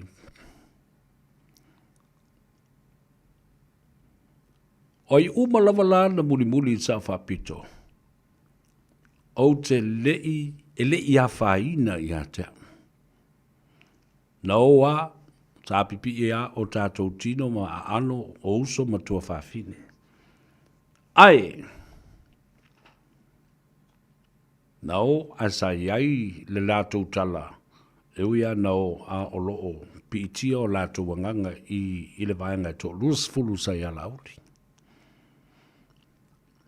Nā le mea na whai. Nā lua lava suanga le vātele. Ia, o se vaenga fo i leo le lātou tala whaasolopito. This is part of their history in the making of politics in Samoa. And in fact, a part of their legacy that they will leave behind. Pe tasi le aso, pe tasi le itu la e te ministai, ma vea o se ministai o le kabineta, so be it. Watu sia i lalo le tala whaasolopito ma le whaavai o Samoa for the rest of your lives, e ola mai fo i au tau whanau wha mai. E tasi ale aso na whaatauto i le mātou tina, ia vea ma whaipule o le mauta. Tasia. Aia, ia kūla ia e sa whaipule le wakinga, e kasi rei kūla.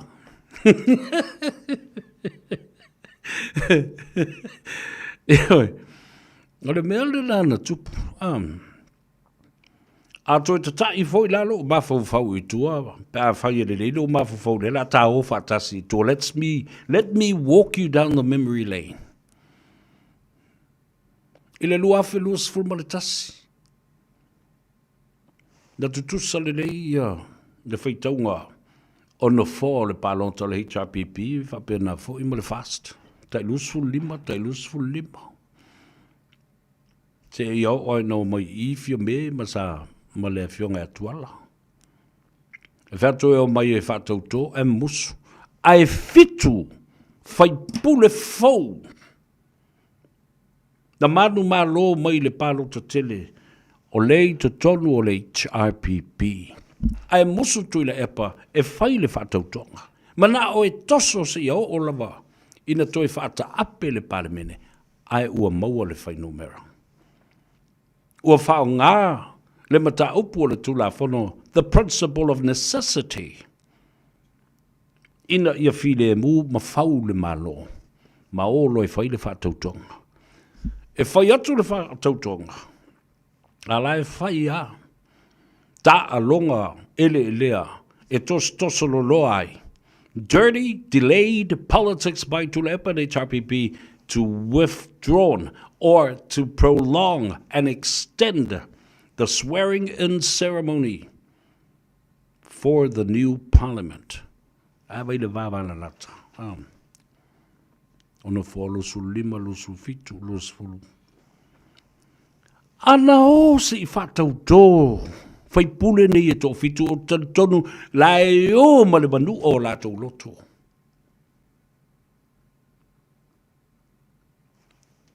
Le ma fai o le fai. Mea na e tau na maa malama I Samoa. I le mea mata ngā, ma le mea le polo kiki, e le lea ma le palpala, wa le ma fai ai o na tau lau o le wha moe moe, o le tō fitu le nei, o fai pule fau o le chapipi.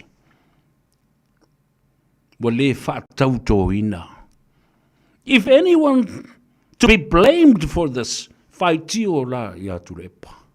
O lau teita inga lea na tātou whaia, ina ma tātou maolo pala I tātou. A whea o I whai pule na sao mai e tō fitu. Let alone the rest of you. E o mai e whai le whatau tonga. Pe whatau tō I lalo lea. O le whale ia polea, ua whatau tō. O ala umala tu inga excuses na. Na la yona le whaatopo le mea le nao le whaatauto ina talo whai na whai pule. Le hei masesi o ngangana mai. A ai ua mamai. Ono le tōta mai. Ai le mawhai o ngangana mai. Mea lo teu le loto ma avea. Ma wha ma ite mai ma whaatupu mai le ma whau ma le tino ma le loto. Misi le avanoa. Putia I le avanoa. I le pule le tangata e tōtasi. I am so disappointed.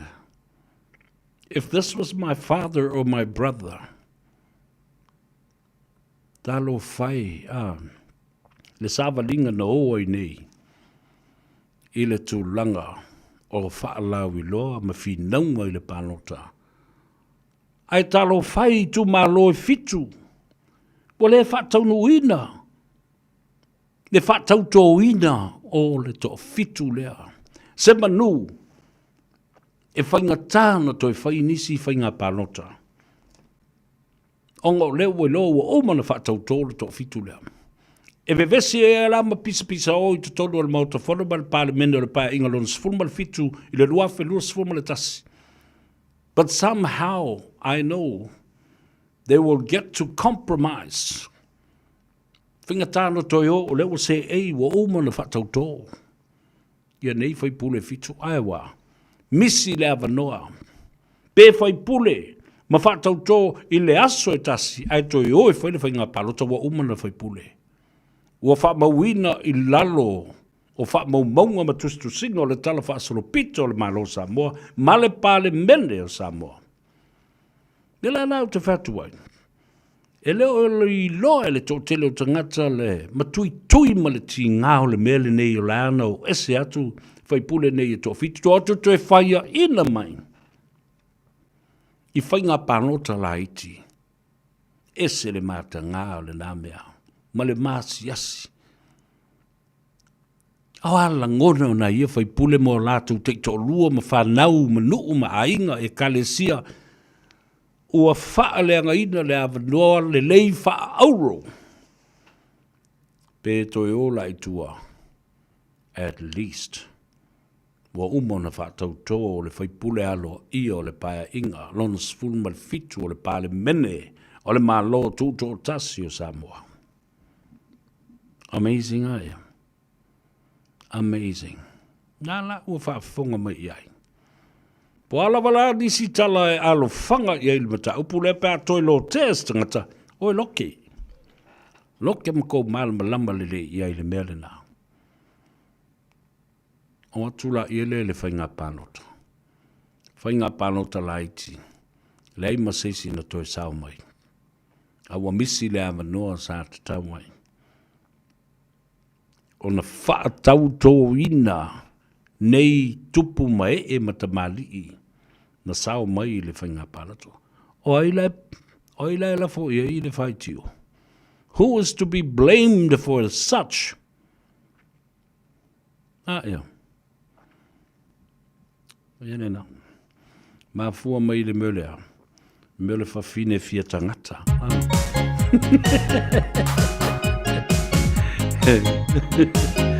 Iene na. Tato wo. Mabai foi. Mau fo se palolonga. Ai. Fea ngai ai ia le tunu o le manava o ngā luenga ma le ngā ngai fo Faiva. Ala hu te pena tō fo i. Ia male sifi po o le fia finei.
tawhetoto o na tino i le sa taulo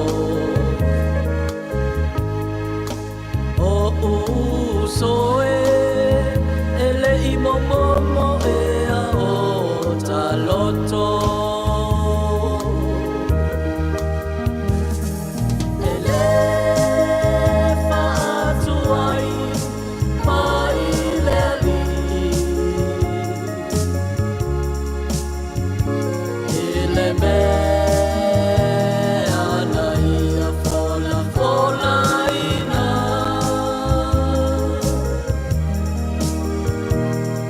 se ia tau o mai le salamo o na alea lea o ta ua mana uo se a ea e te toe whaatali ai talia Yesu o lo o ia mala au mai Keresiano toe fo'i nei i le matai Manu o maua le a manoa i lana la o ai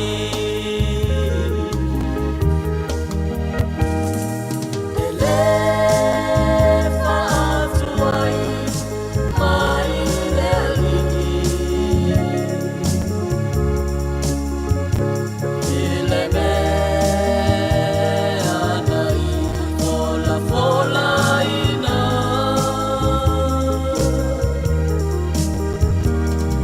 Se ia tau o mai le salamo O na alea lea o ta ua mana uo O na alea lea o ta ua mana uo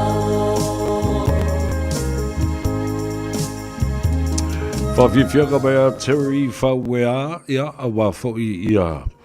Le babalu o le tulu o manawa ngā luenga mga Gagaifo whoi o la tu Faiva. I le nei whoi a solua. Palo le ngā lue, palo whoi le tau atai, ma le ono sai, lava papale. E outou tiute matofi sa te tofi ai i le dei aso. Ave Yesu ma hua ele o sa kaki. Ka ko o e bomoli whaale o e le whale. Ia e tau nuu ma le saunga le mū. Ia ma whapena fo i o na whaatali mai ia le tina ma le ainga, te ngā sesenga. Ma se tau mawhitanga wā le bea saoa. Ka kou ke mā ngawa whakasea marau ki ke pasi, marau ki ke train. E wasolo le lau whau malu. Ia le mea lana e tupu. Ia mua lava. Ia lau tau mawha mō le au whai ngā luenga ma tangata o ngā o le ainga. Ia ngā kuu o ilola ia lea kuu whau ala ia leo le au ka whau. Hale marau ki ke pasi, ma le au ki ke train. Ia koe kau whau po ai o ale mea o lo ia e o toe sangone o lo ia i le ulo. Ia whawe vesi e pelo la ko la lulangi. Ia o ange loa lava i le afo i le. I le afo, ia kaungu o kolo male au o ngā fo le sa ka whau le papu. O atu o le eifo i masemea. Ia o ange loa su e lo mal so sisi le mai le ngai tonu le afo le. O le pusa aisa. Whapea la ko e o so sisi a kangaka. Ai le loa le so sisi le mai. Ia ai e lo le mai le.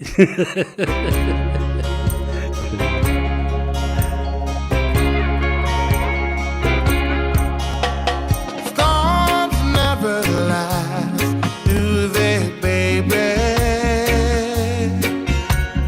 Bad times are past with the wind. Your hand in mine steals the thunder,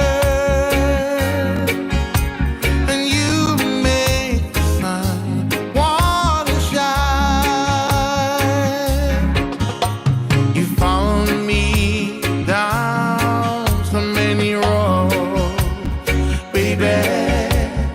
picked wildflowers and sung me a soft, sad song. And every road we took, Lord knows our search was for the truth. And the clouds brewing now won't be the last. Storms never last, do they, baby? Bad times all pass with the wind. Your hand in mine stills the thunder. Your love makes the sun wanna shine.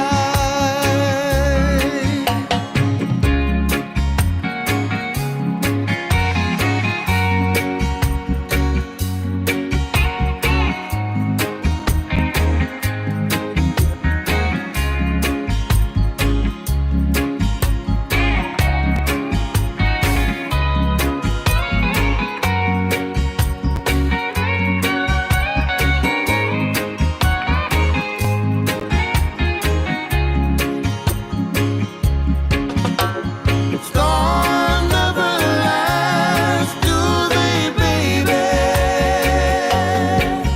Bad times, bad times, bad times are bad. Your hand in mine stills the thunder. And you make the sun wanna shine. Oh, storms never last, do they, baby?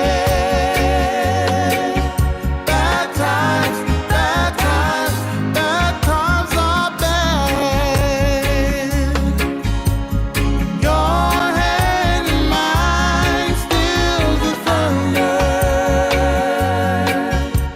And you make the sun wanna shine. And you make the sun wanna shine. And you make the sun wanna shine. Jos Tatofi e na ua toe se fulu minute o na tale o le tu la e ono. O le so le aso sful ma le tasi o le masina sful ma le tasi. I le tausanga e afi se lau sful ma le tasi. Na whai longa i nai i le aso le nei le taua mua mua le lalulangi. Na whai ngoi nai o le Armistice Day. Le ale wing o le natala. O le aso na whai ai le whengainga i le taua o le malulu, the Cold War, the very first war, po le tau mua mua le lalulangi le vai taulena. Na tuu mai i lalo a upenga o le taua, e tangata uma, si amani a Amerika, Peletadia, le atu Europa, Lucia, Take i Turkey. Na tuu mai i lalo. Ina ua whaalonga ina o le ili o le pū. Whai mai ia te itai o vanga au atunu o ma o le lalulangi sa a fie le taua lea. Tātou malolo mo sina luas fulma le whai tū la o le la vā tau. O le la vā e le meo le whasio tangata ma le pāo le whana, pāo le pomu, ma le tele o e ua mali liu. Na whaingoi nai le aso le nei, le ua whaingoi nai le so. O le Armistice Day, the day in history that every country that was involved in the First World War from 1911 to 1915. Lei se whanga e toi pā mo lisi luas fulwhai tu la. Awane i stangata masa le toto pe oti tato malolo. O le keimi mua mua le hau. Wa whai e se malolonga o se taua. Nā a fia ai le tele o atunu o le lalulangi. Nai o mai i le so. O loo whaam na tuina pēr le nā aso. Whaapitoa i le tala whaasolopito le lalulangi o whaingoina. O le Armistice Day. Le pa utonu ai le so. Ia o se laumunu tupu tau sanga ua tuana i ato. talu o na tupu le nā mea. Ua malolo ai foi. Ai o le totoa foi o fita maloto tasi uma ia tai au. Tātou malolo. Awai koe pāse whanga. Na uma o le luas fun mal whai tūla. Toi a mata foi, ma toi a vau foi. Pese ka mai a malolonga foi, le taune tātou whaising koma a smoko. Ia toi a vau e lo. Tau tia le nā. O na o mai lola ia lea. Ele taua lona lua le lalulangi. Ia ma whaatuina e lola ia lea o malo au whatas. Sa ili ai se vai for an international universal resolution, humanity and humankind nature. E ma fwani mea, o le mana o tele o tangata. Mana o tele o te tai sa tu lai mai le nawai tau. Su e lava, ia me mana oi malo ile faa tele e nātu o lana empire. Ma malo e mana o e pule ai. Ile faa o ngā ina o mea tau ma a upenga o le taua. Lea la na iei nei le faa mna tui no le valus fultau sanga. Talu o na faa vai ina. Ia le malo au fatasi lea na malanga tua i le fionga le sui pale mia. O le malo tuto tasi o Samoa. Le fionga ia toi lupe o a au mao te tele o na semo pou mulinuku e a vea ai masui o le malo o malasui o le tātou pale mia filifilia e na ua si i ngase mai i New Zealand e. Ta ua tele la nei aso i langona o i lātou uma o lātou a inga i o lātou tala whasoropito na iaini fita sa o le taua. Taua mua lalangi ia whapea foi le taua lona lua. Ia maise foi lātou sa iai le nawa i tau. Wai olo o iai le tala whasoropito Samoa. E iai fita no mai e tau mo New Zealand. O nisi na o e tau mo le malo tele o Amerika. Ia e o mai lava le teimi le nei. Olo o iai pea. Ia nā pine wha mau.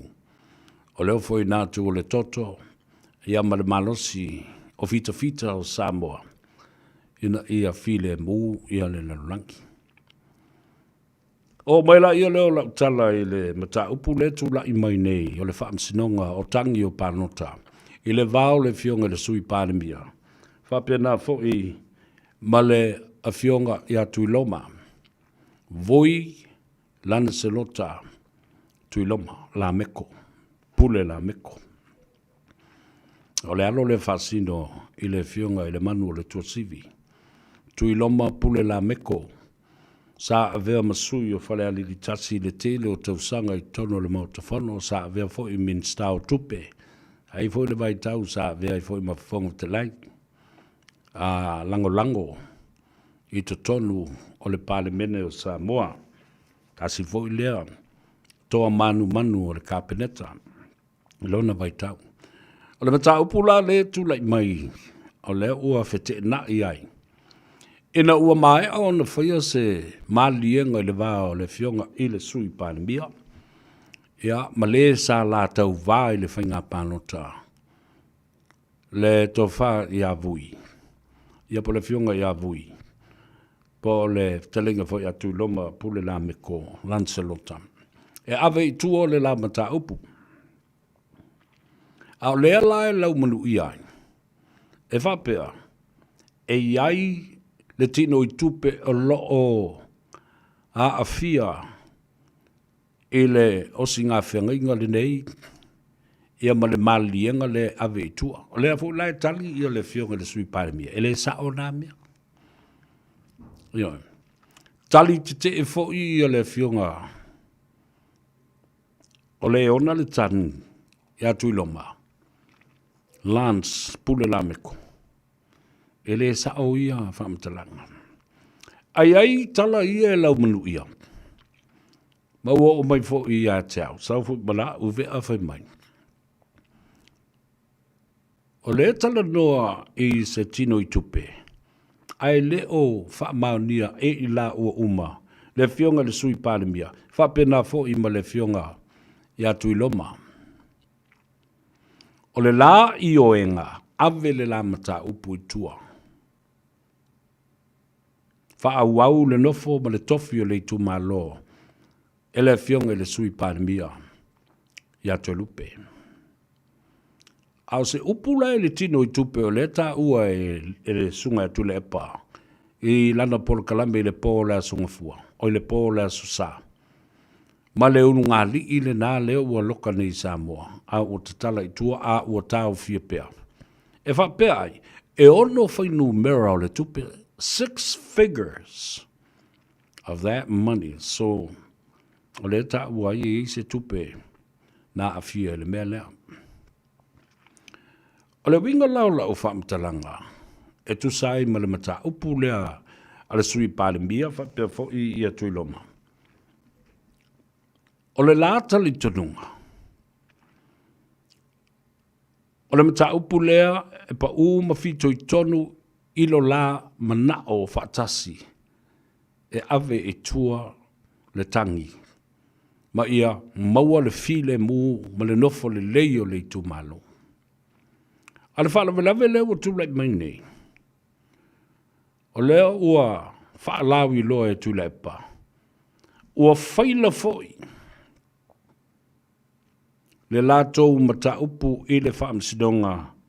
Ina ia tolu i ai vaenga. O le wha amsidonga. O le fionga atu lupe. O le fionga atu loma. Ma le vaenga. O le o whai. Masui o le hero pipi. O le ale mele o tulai mai nei. Ua tali te e tui loma. Awa o tui loma na tau vā mai lalo le fua. Ale HRPP.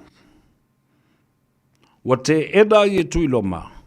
Le fi naunga o lo fia awai e iai i to tonu ia le tū ale sunga e tula epa male HRPP. Te e tui loma i lana pāti wha upu whai. Nā te le talia ina se tua tula epa male HRPP a le whalolonga tunei. Ua tu lei mai ia le tofa ia na mula ulu leota, sami leota. E whai mafofonga.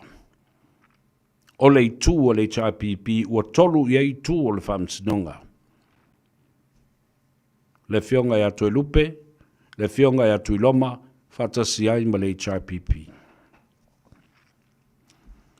O le ale me le lau manu ia i le savali mai ala ove ama au mai le pepa leo.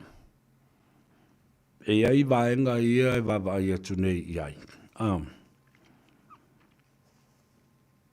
Iau te musu e whai atu se tala. Langa o lewo ta oto nei le whamsinonga. Ia mata upu lau te tele nei. I se tino i tupe te le tele ta ua whapea e ono ia fikas. Ia po ole se mea ole tupe le ta ua le ole se lau wafe tala. Ala le mea ua saua ia namulo ulu leo ta sami matuli mai e sau e whai masui o le HRPP e tolu i ai tu o le whamsinonga. Ala le mea ua le alo i ai e le whamsinonga.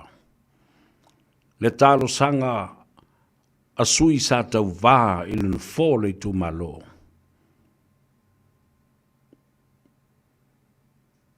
I le tofi o le tu malo. O le mea le patino ia i la ua. Mai tal tonu ai. I le eise fe au e wha ulu ai fua sei tū. Ale hero pipi e o mai le mea lea. A ua manatu sui ina ia whaafile mūlo la i tū malo. Ai lafo le tofi e wha awau. O lea ua maua le tofi ma le ai. Ma ua tau fo i le ai o le penga i tofinga le malo. Tofinga ale fionga le li pale mia. Ua ta oto i leisi minister. to oto I male to finga o le sui panemia. Ao lela, wa lua tofi o whale aridi. Pe tasi, pe whale aridi lua, lea wa lua tofi o le kapeneta, o min stai pe onda ia ile fionga e fui maono a safa tito. Min stai o ngā luenga ma whainga, min stai o whainga Faiva ma whainga whatoanga. Lafu manu ma vau matua. A tonu o se tūle nāna te tai ai ia whinangalo. O nei te tai e to lua e peo nei ai ia tuiloma wha pia fo I le fionga I le sui pāre mio. E le ngata ina ma whana le mawhtanga. Whaata mari I to tonu o le tu malo. Ai whapena fo I le teimi o a o tauina mai. I te tonu o le aonga. A le atunu, le kolisi o Samoa. Mau tal tonu fo I o lo I le tofa I le fionga I atu iloma. E ei se tae au e te oso I malama ma maua seisi o nā avanoa. O le 5 tausanga e vave. Pe ia le mea fua ma le emo le mata. Aia, le ai o leo na nau lava tu le epa ma le hero pipi. Ina ia, whai le lato I tu. Ta ofi le mea o lo mana o iai tu iloma. Ai whai le mea mana o iai. Le whawhale tui ma le vaenga whau whai o le hero pipi. O na alea, o le fisili le tu le mai, o na alea. Na mana na ola ia na nau watu le loto tui loma. E ave lana wha mua mua. Wha malia ina tui la epa mal hero pipi. Ai masai le lau whai. Ali tu malo. Oi e wha le lea. O na tali ye lea. O tui la epa. Ma le no whanga au tū I petesa. Ai tau e misa whale alili. Ma lona I tū malo. Ona o lea. O whea o mea nei e tau. Which of these is a priority now, if you look at it from a different angle and from the outside looking in? Wa malilie sui e wha nofo file mō ia lo lai tū malo. Wa ta oto ai le tofi o le pale mene ma le kapeneta.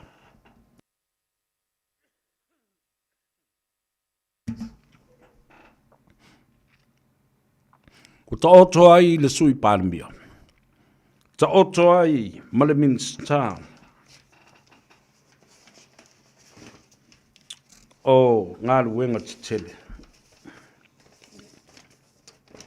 Te sila ia. The Deputy Prime Minister, Honourable Toilupe Mau Ia Out Tele, Poumulinuku Onesemo, is now the Deputy Prime Minister o ia o le sui panemia. Minister of Works, Transport and Infrastructure. Minister o ngā luenga te tele o whela ua inga. Ale atunu. Minister of Samoa Ports Authority. Minister o wafu uma. Malepulenga o wafu le atunu. Minister of Airport Authority. Minister o malaiva lele uma mapulenga o malaiva lele le atunu. Minister of Samoa Shipping Corporation. O ia fo ia le minister. O vaa uma. Fala potpotonga o vaa o le sami. Ale atunu u antoa. Leo lo tu la ima ye. The Associate Minister, le minister lango ya Honourable Taitu Ave. La faitele valo anga ta titi iona. Mai o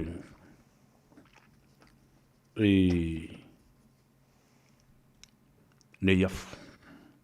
Ma le tu o salenga. O tau se sila la ia. O le mea o lea tangia. Ma tilo atu iai, ma tilo fia i le mea lea. To le epa and hero be selfish. They have no consideration, no courtesy to respect the decision made by Vui Tuiloma, Lance Tuiloma, Lameko, Pule Lameko.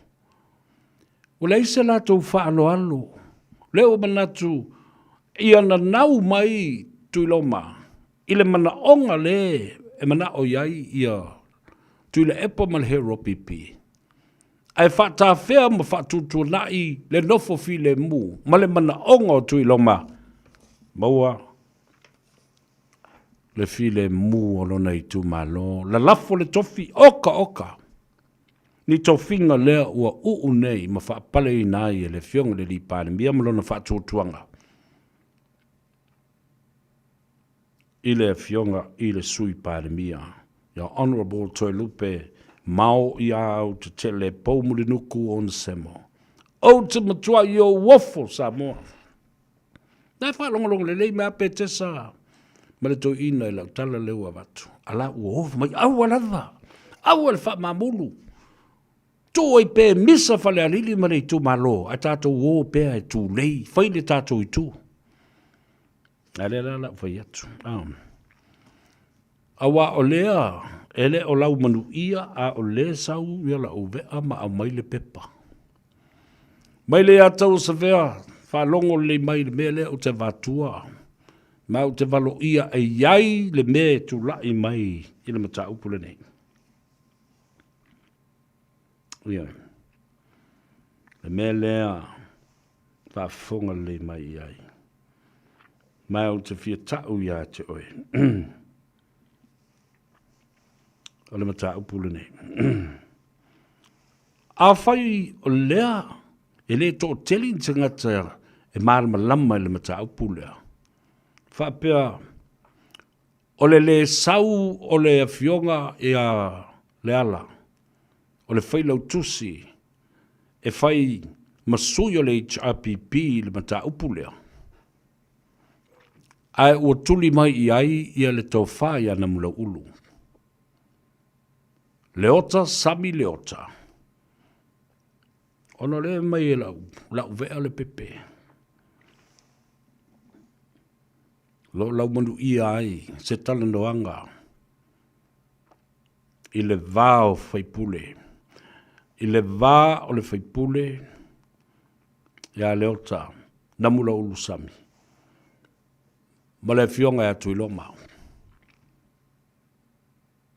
Ta ua le pepa lea, na po e whaasoli tu la fono ai. Le tala noanga lea.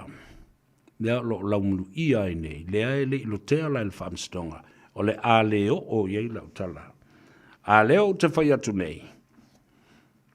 A whai o iei se mea whapea. Wa po e nai whaasoli tu la fono. E namulo ulu leo ta sami se la tala noanga. Sa ave ele whaatutuanga. O le fionga i atu i loma. I se la ua tala noanga.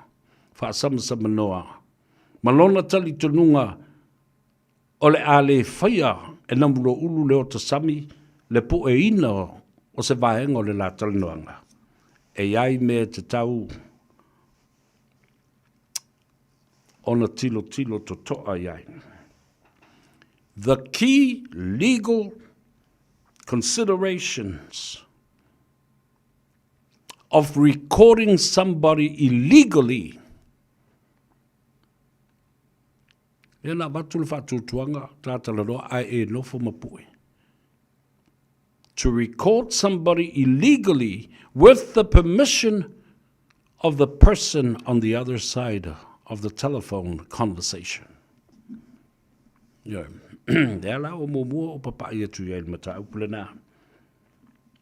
You must be a participant You cannot legally record a private conversation. Ta tonu mai e o iai ia nau tō tonu rewhape. Oh, nea la ua. And especially, there was no consent po se whaatanga ina e le fionga ia tui loma. O le tō whaia namula ulu na te pu ea ai wha lilo lilo wha pēa. Wha soli tu la whono wha pēa se la talanoanga. Ia tātou nofo matalia lupe maunu. Awa, le mea le nā, leo te whai atu ani.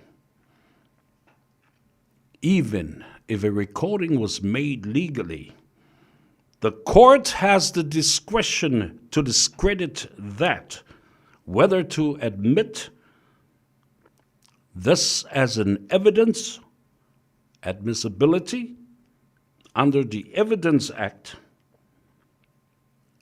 relative evidence, or the discretion to dismiss that. Te la o whatu nei lau tala. E matau tia le mea la o nei fo iai. Le la o tu la ia. Le fionga ia unasa, uni sa polu i le asuan le la. E tu mo le fionga. Ia tui loma. Probably as a temporary solicitor or a temporary counsel, just to represent Tuiloma for the mentioned of today, but will carry on to find a new solicitor or new lawyer for Tuiloma. Ole au ngambale au tu o lau taladoa tu le mata upulea.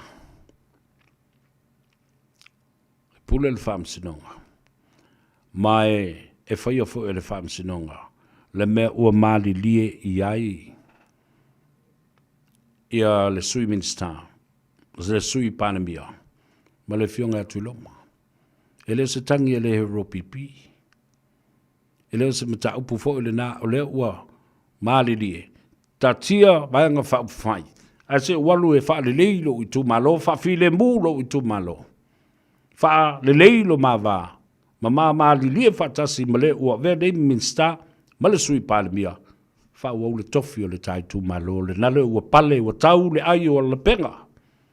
Ua pale, le sui palemia. Ma min stau matanga ruenga umanei na o wha lau inatu. Wha pena foi i se vaai. There will tau si sila ma wha fonga.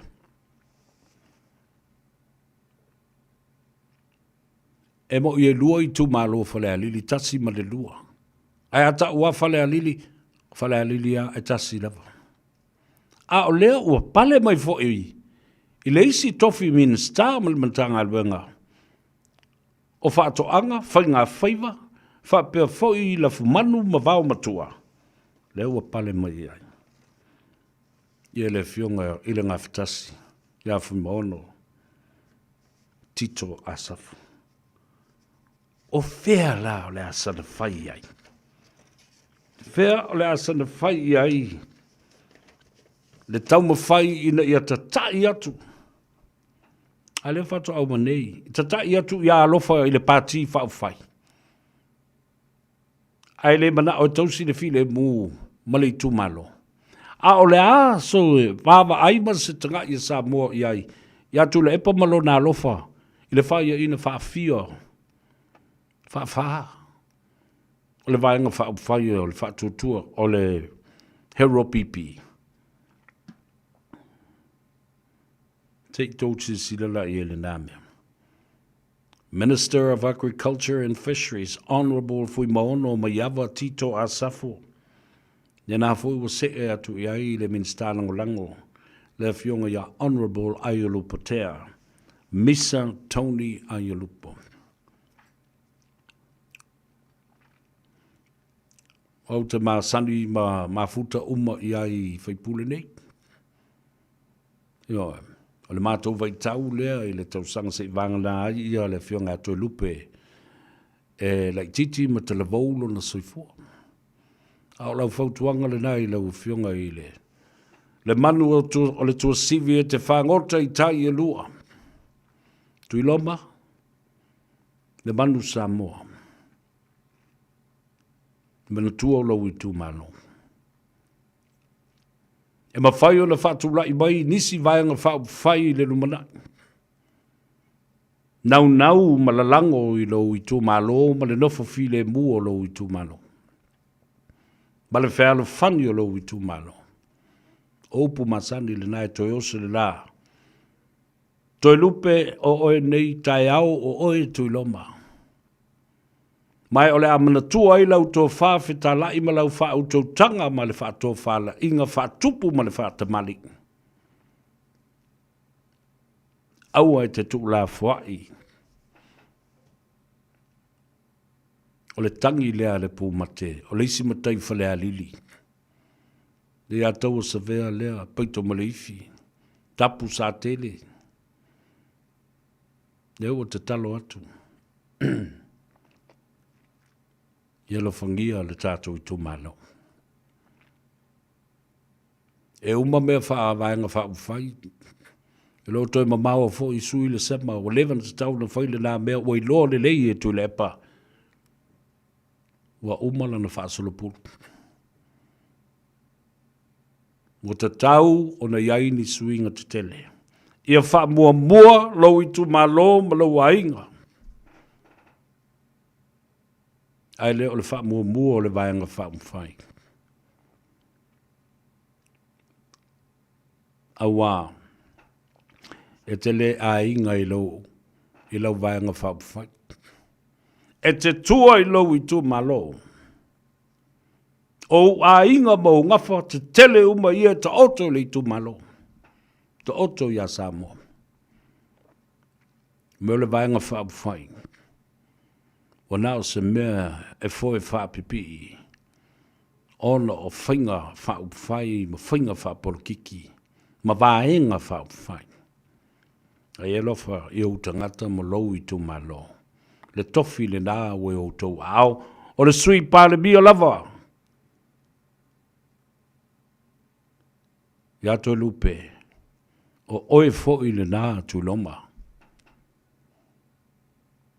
O oe fo'i le nā. O tā ua fo'i le nā. Ala tātou o e tāle pese. E momoli ai se i e tau nu le lei e lea leo wa luas fulminute wa te aile i tū lai ono. I le tautua mo oe le si ufonga Samoa, le Radio Samoa sfulima i watolu a moi au kilani, i na ua ngā Gagaifo Faiva o le atunu i tawhai fio o le lalulangi, mai se le nei atunu o New Zealand. Ua tātou lopia i ai ma avea mo tātou a inga luna lua. Sport Breezy.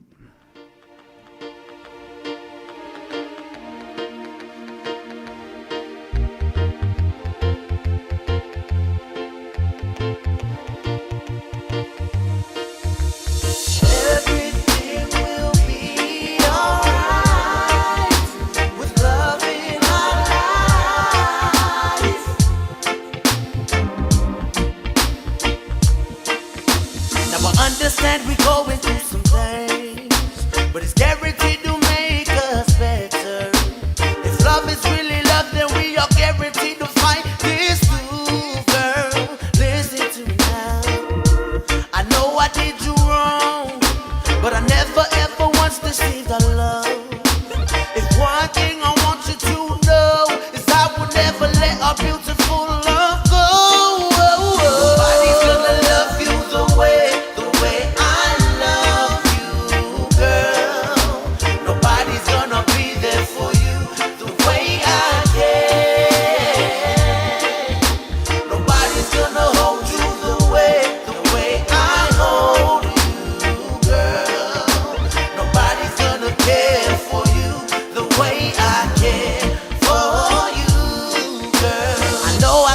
so much pain, and it took so long for me to realize.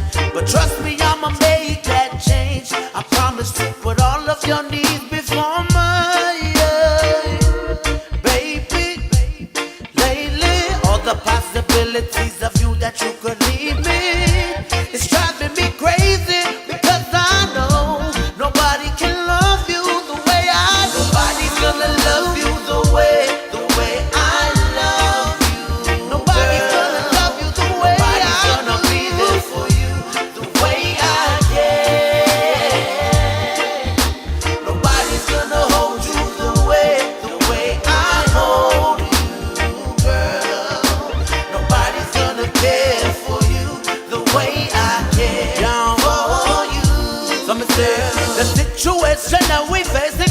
in a school.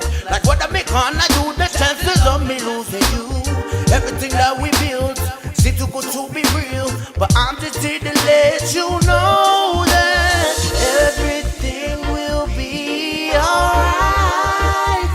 With love in our life, I'm sure that everything will be fine. I won't give up on yours, so don't give up on Nobody's gonna love you the way I love you. Nobody can love you the way Nobody's I gonna do. be there for you the way I care. The way I care. Nobody's gonna hold you the way I hold you. Hold you in these arms of Nobody's gonna care for you the way I care for you, girl. Nobody's gonna love you the way I love you.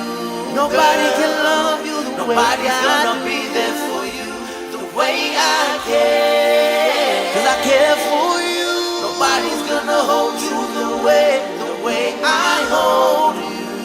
Hold you in these arms of Nobody's gonna care for you the way I care for you, girl. E ale nā, Spawn Breezy, tātou te ti ea e mobori o e lau maota. Whatalo whātu Toa Brown, ia o Lita Tulafili, mālala sui whomaruia, o Mariana Siporosi, tālo whalawa, mālala sui whomaruia, auto umalawalo mafuta mai lunga tūwhala tātou pola kalame. E na ea mawhai fhoi o na sila fia ma maan malama lelei o tātou tangata. I mea nei o lo tutupu mai.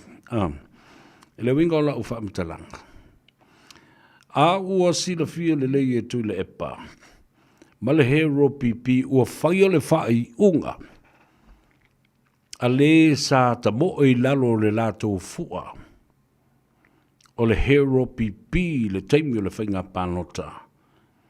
O le whai unga le nā e whai e tūto tas.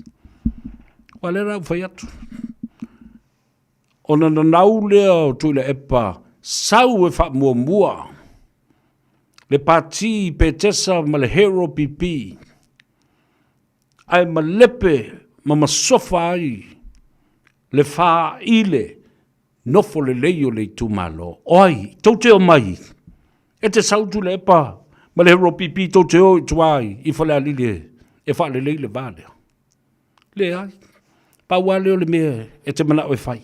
O lau tau I masui, ia ma tuai tūwa e lua, I le tua ua ma le pāpātua ma le tino atoa. O le fionga I le sui pāle mi aisea. Le anga foi e whai mau nifo tuli manu, taipe I lavo lauli al mari atoa. This is a personal attack. Without courtesy and respecting the right of tuiloma lans pule la meko, po le fionga ia vui le tama sa tuala. Au se pe la tua le mea. Dele le vandeia. Na e la wina ai le muli lua, muli tolu, muli fa, o le fionga le sui pāle mio. Lau I luma o tangata, male lalo langi atoa. Le faita anga. O mana e tala no lisi to lua mua, to tala no lisi to lua, wala tama lea. De li ile pe tolu e pe fa nava. Ele alu ese le mea le nā malo loto malo fatu le fa no noa, tu lepa. Fa no noa se ta mama tua na te whaia se la fonga fa pea. Ei loa ai, mātangia I nā I le aisi alofa. Na e wha fefe mua fo I le sui pāremi e tono le mauta whono ma le pāremi. Me te toi whai mai loa. O la ua tu loa me nei se e tinga ina e mata ngā. E wha pe nā se winga o se ta māma tua o le atu nuu sa te tai le fast food tau sanga. Luas full mon tupu tau sanga o nā. Taimi e tele. Sa a vea I oe mata mao le atu nuu. Matai o le atunu. Is this how you're going to end your career? Is this the kind of legacy you want to leave behind so that you will be remembered. O le tu ainga. Whainga lea e te mana o e mana tua ai oe. I au tau sanga ma ale ma le pula pula la ngoto o le nganga ifo o Faiva. A o fea o iai se isi e tau ave le sulu. Sa e ta pena mai. A o le a se whateita inga le lei mo Samoa mana tupulanga lalo vawa o lo mai moa ma pula pula mai. Sa tapua ia o Faiva tu lepo. There is no doubt that people were cheering you on with support. But now, wa tula lata mai le ngā ngaifo, ma le pula pula la ngoto, o lau tautua, ai whaai uputa i tu ai ngā mea whapenei, e alia e mai, e pa alofa ia. Alofa ia whale alili.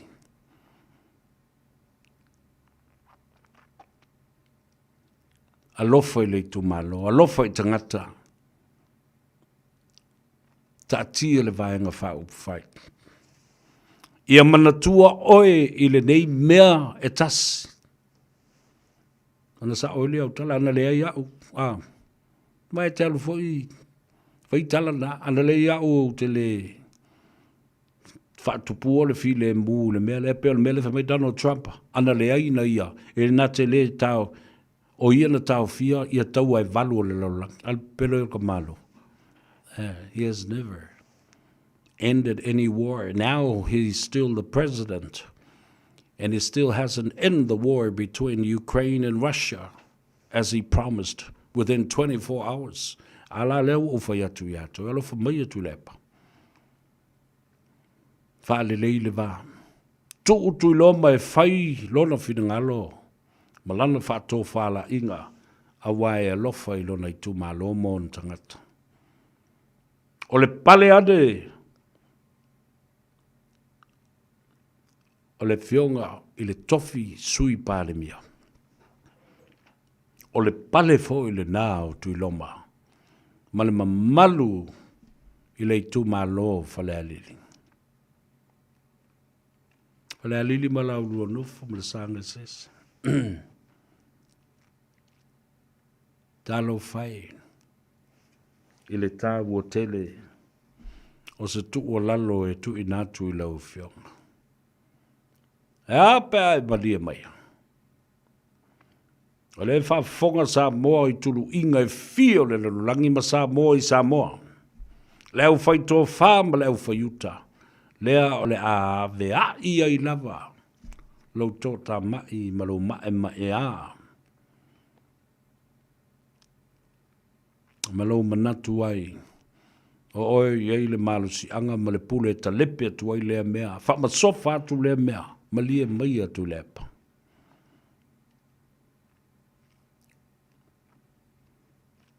O oi whaia le vai fō. A whaia te le whaia le vai fō. O na tuula ia lea. I le fionga atu I loma voi Lance pule la meko. O nā o lo iai le malusi anga. Ma le malienga ua whaia ma le fionga ia toi lupe. Whawhile mū le tu malo. Tu le sae folau o le fionga le sui pānemia. O nā o lo iai mata oto ma moe iai le fina ngalo le atua. Ai whaia le mele e mana tua oi. I se mea le leina e whaatupuina le file mua ta oi o le atali I o le atua. Wai amu ia e whaatupuina le file mua wai ta oi la ta o atali I maa whawhide o le atua. Ai a whai atu lava le tu o lalo. Ai e te le ma whai lava. O na tu ula ia leo le mata upu. I a ao tui loma. Malona uso ya to lupe. Stay away from it. Don't be part of the problem. Be part of the solution. and be part of keeping the peace. Whatupuino le file mu. Ia le na. Lo mai leo la talandoa. Ilo whanono tele la wawa ia tu. Ile tama leo kanata. Leo to wawa ia tu nei ai.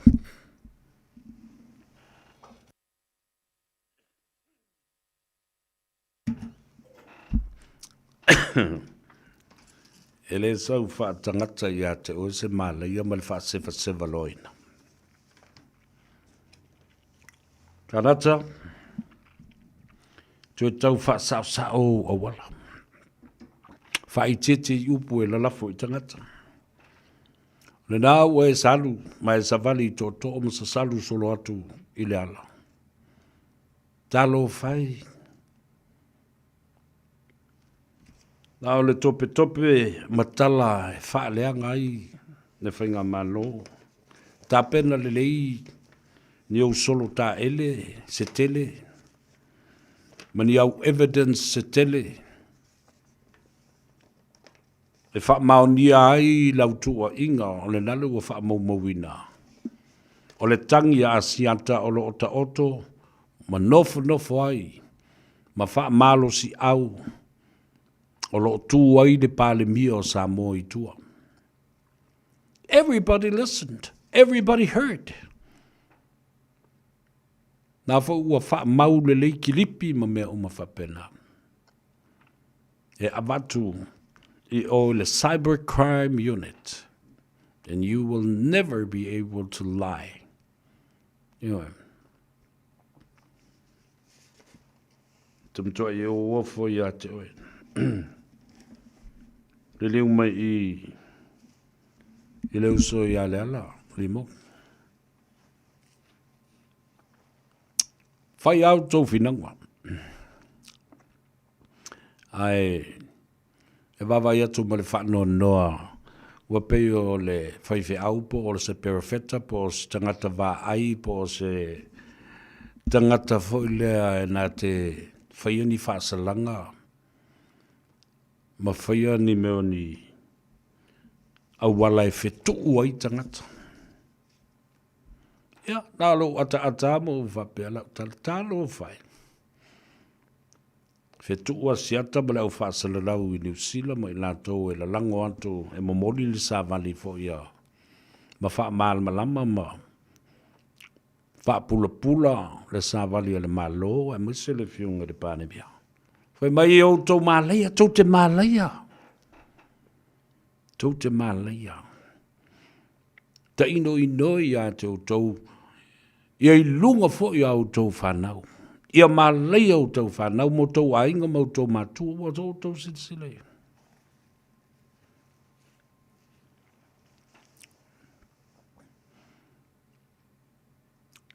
Nā o le atua. O lae sila I nei mea. Ma whaafufonga fo I le atua I nei mea. O lona alo pele o Yesu ke riso mo le nganga pa ia. O whela o iai le musuia o tangata nei o loko tā ua o taitai o le atunu. Musuia le nganga pa ia ini upu whapea. Mani la fonga whapea. Le ala. Whai tete. E o le vau. O lo whafonga. Tu funga uli o maunga o salawhai. E whai talingo au pā. O lo whaafonga fo I ova. I le whaoa le tangata. O le anawa tau o le atua.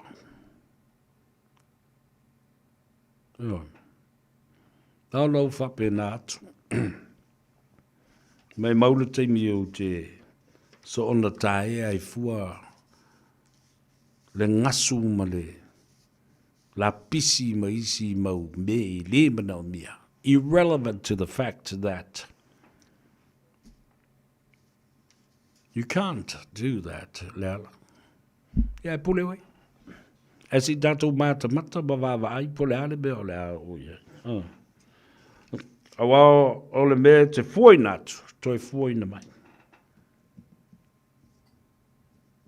A whai wa e anu le matangi, ma e manatu e iso malo si anga a wha pitoa e ma whai eo na e whetu ina ma wha malai ni tangata. Te tonu le a tau sa vea, se yuli. E leo se ana vatau le na patino i a te, o e po sau mea ni na. Pau le mea te whaia. Ia e te talo i le atua, ia vave le aso, e tau nuu mai ai, lau moe mitinga, ma lau talo sanga, ua e te talo atua i le tektai o le malo, au mai loa ni leo leo, whaapitoa i le teimile nei. Don't you worry, it will come. Your wish will be granted, and you should be sorry of what you wish for. Tatia mai le taimi. Le aso ma le itu aso ma le taimi. O le a whataunu i nai. Laumana onga. Santa Claus will bring you that bag of gifts. And when you open them up, FBI is going to be there. Special investigators are going to be there. Forensic investigators are going to be there. You will have nowhere to run. But you can still run now. But you will never be able to hide. Ia nofu la ibu fatalitali le teimi tau nuu mai Santa Claus. Ia malana tanga me alofa wa e tangi nei iai. E au mai ai ni leo whaapitoa e su e lau mataupu. Alofa mai le tua walua tusa so tātou manuia ne dei aso. Ai momoli atu le nganga whaafitai. I lau whaafonga anga ma le tāpua inga mausa mo i tawhai fio le lalulang. Se mai moanga foi ma se tāpua inga, se sila. I se au nanga ma se tautua whale au, e le so ai lau pale malau titi i lau fionga e le ri i pale mia. Mali e le a whenua na ua pau o se mea o mawhai, wo o iai le tāpenanga le nei aso. Ta mamtina matua, ia whamni atu, ta mamatua, ia au mua ave ma le tinao le ainga, ia au auna le nofo alo ma le ainga li. Le ta mamatua o le tātou ainga le fionga ia masoe tauli Iosefa. A pia fo i tui mawalunga Iosefa, ma le faletua. Tua fine ia fuatino, fa pia fo i Erolini. Vai singano ia fa pia fo i le atali, le uso le titi ia foleni. Patalo fatu i le maftanga ale asosi mo le whaalapu patonga o te maamtina mātutua. Lea na malanga mai Samoa, lele o toi titi ama o le tolu se lau o i la tau na whaapnia ina le sit seni, lea na tātou fina wina. O lea whiu se lau fast full, luas full mal fast yo, o lea whiu se lau fast full mal iwa, whaliu nei le la, te maamtina mātutua, whaftai tele iai. Edwin Puni, ia, whapea fo i le tōwhine, ea tōwhilau, wātu taulangi, Esther tōwhilau, le fionga i le aloli, wpuleai, semi wpuleai, ma le whaletua ia sene. Ma utou ma lava o lo li pō iai, ia le tūlanga tā ua te leo le whātaua ina o le suifua matua. Ma le taunu umai o nai o tātou ta māma tina mātua o whaamnia ina i lea fo i tau mwhainga mai Samoa. E anga le leile atua mo ia maulau tau fia. I aso lo o tau mafuta ai, e whaile pele, suipi, ia whaile mu, whaile domino, whaile pinko. Ia a se tau mafutanga fo i tali ai lau tau suama. Pale au ai lau tau mafutanga. Anga le lei atu le tua ma whaafualolo tau seifua. Au whaingaluenga tofi le tua. Nuia tele o si ngā taulanga o le lei e fiafi. anga lei fo i le tua i lau tau tapo inga ma le whano no ngā manu. Ia, whatalo whantu. I lau a fionga le saoli i tuala tau wā tau pa utido ma le whalitua i a peka. La e anga i le tātou vaile nā i o tara o lau i loa fo i le tōtele. Mi se fo i le tō fine i a malia i nā. I Templeton Place i Manurewa. Oisi ta mamatua leo te fia whatalo whatu fo i ai. Ia le na o le ta mamatua ia Nick Mackenzie mai fitiuta ma fititai mai talo fai alo le soi fo mandria va ftai foi ile mafuta mai matapu ai mai ile au nanga le si fongo Samoa ia fa pena foi ia lo nei tangata o le oto e se fulu ma le 5 minute ona tale o le itu la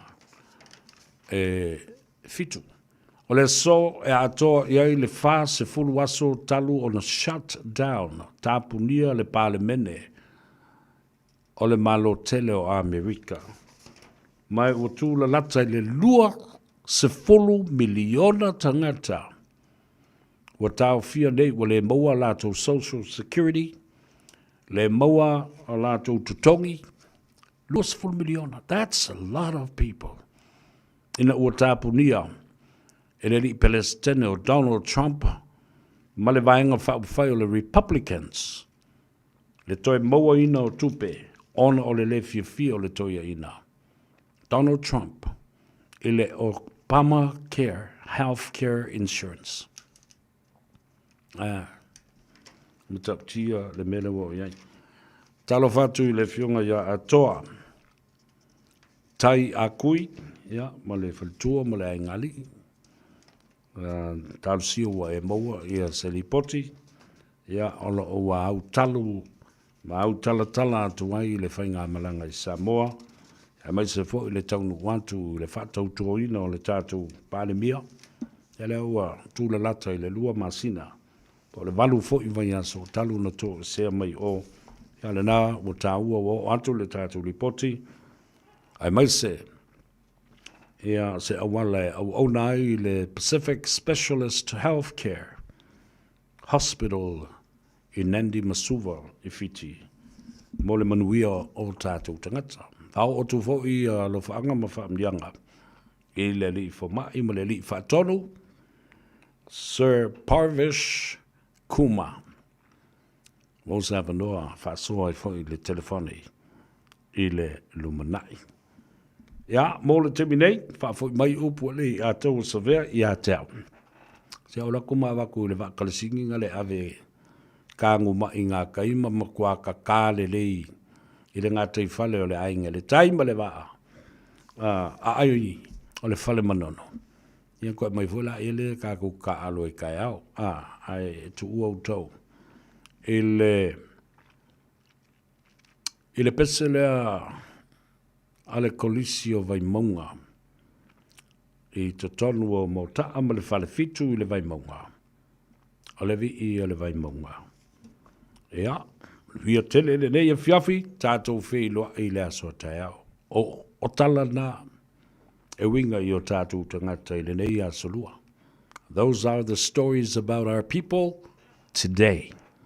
Via tele o tau i longa le api o fōlinga whapea fo i le tātou YouTube channel. Please share our program, like it, and leave me a comment. Le atou sa vele de, alofa tele mo oe, look after yourselves. Soifua mai e manuia.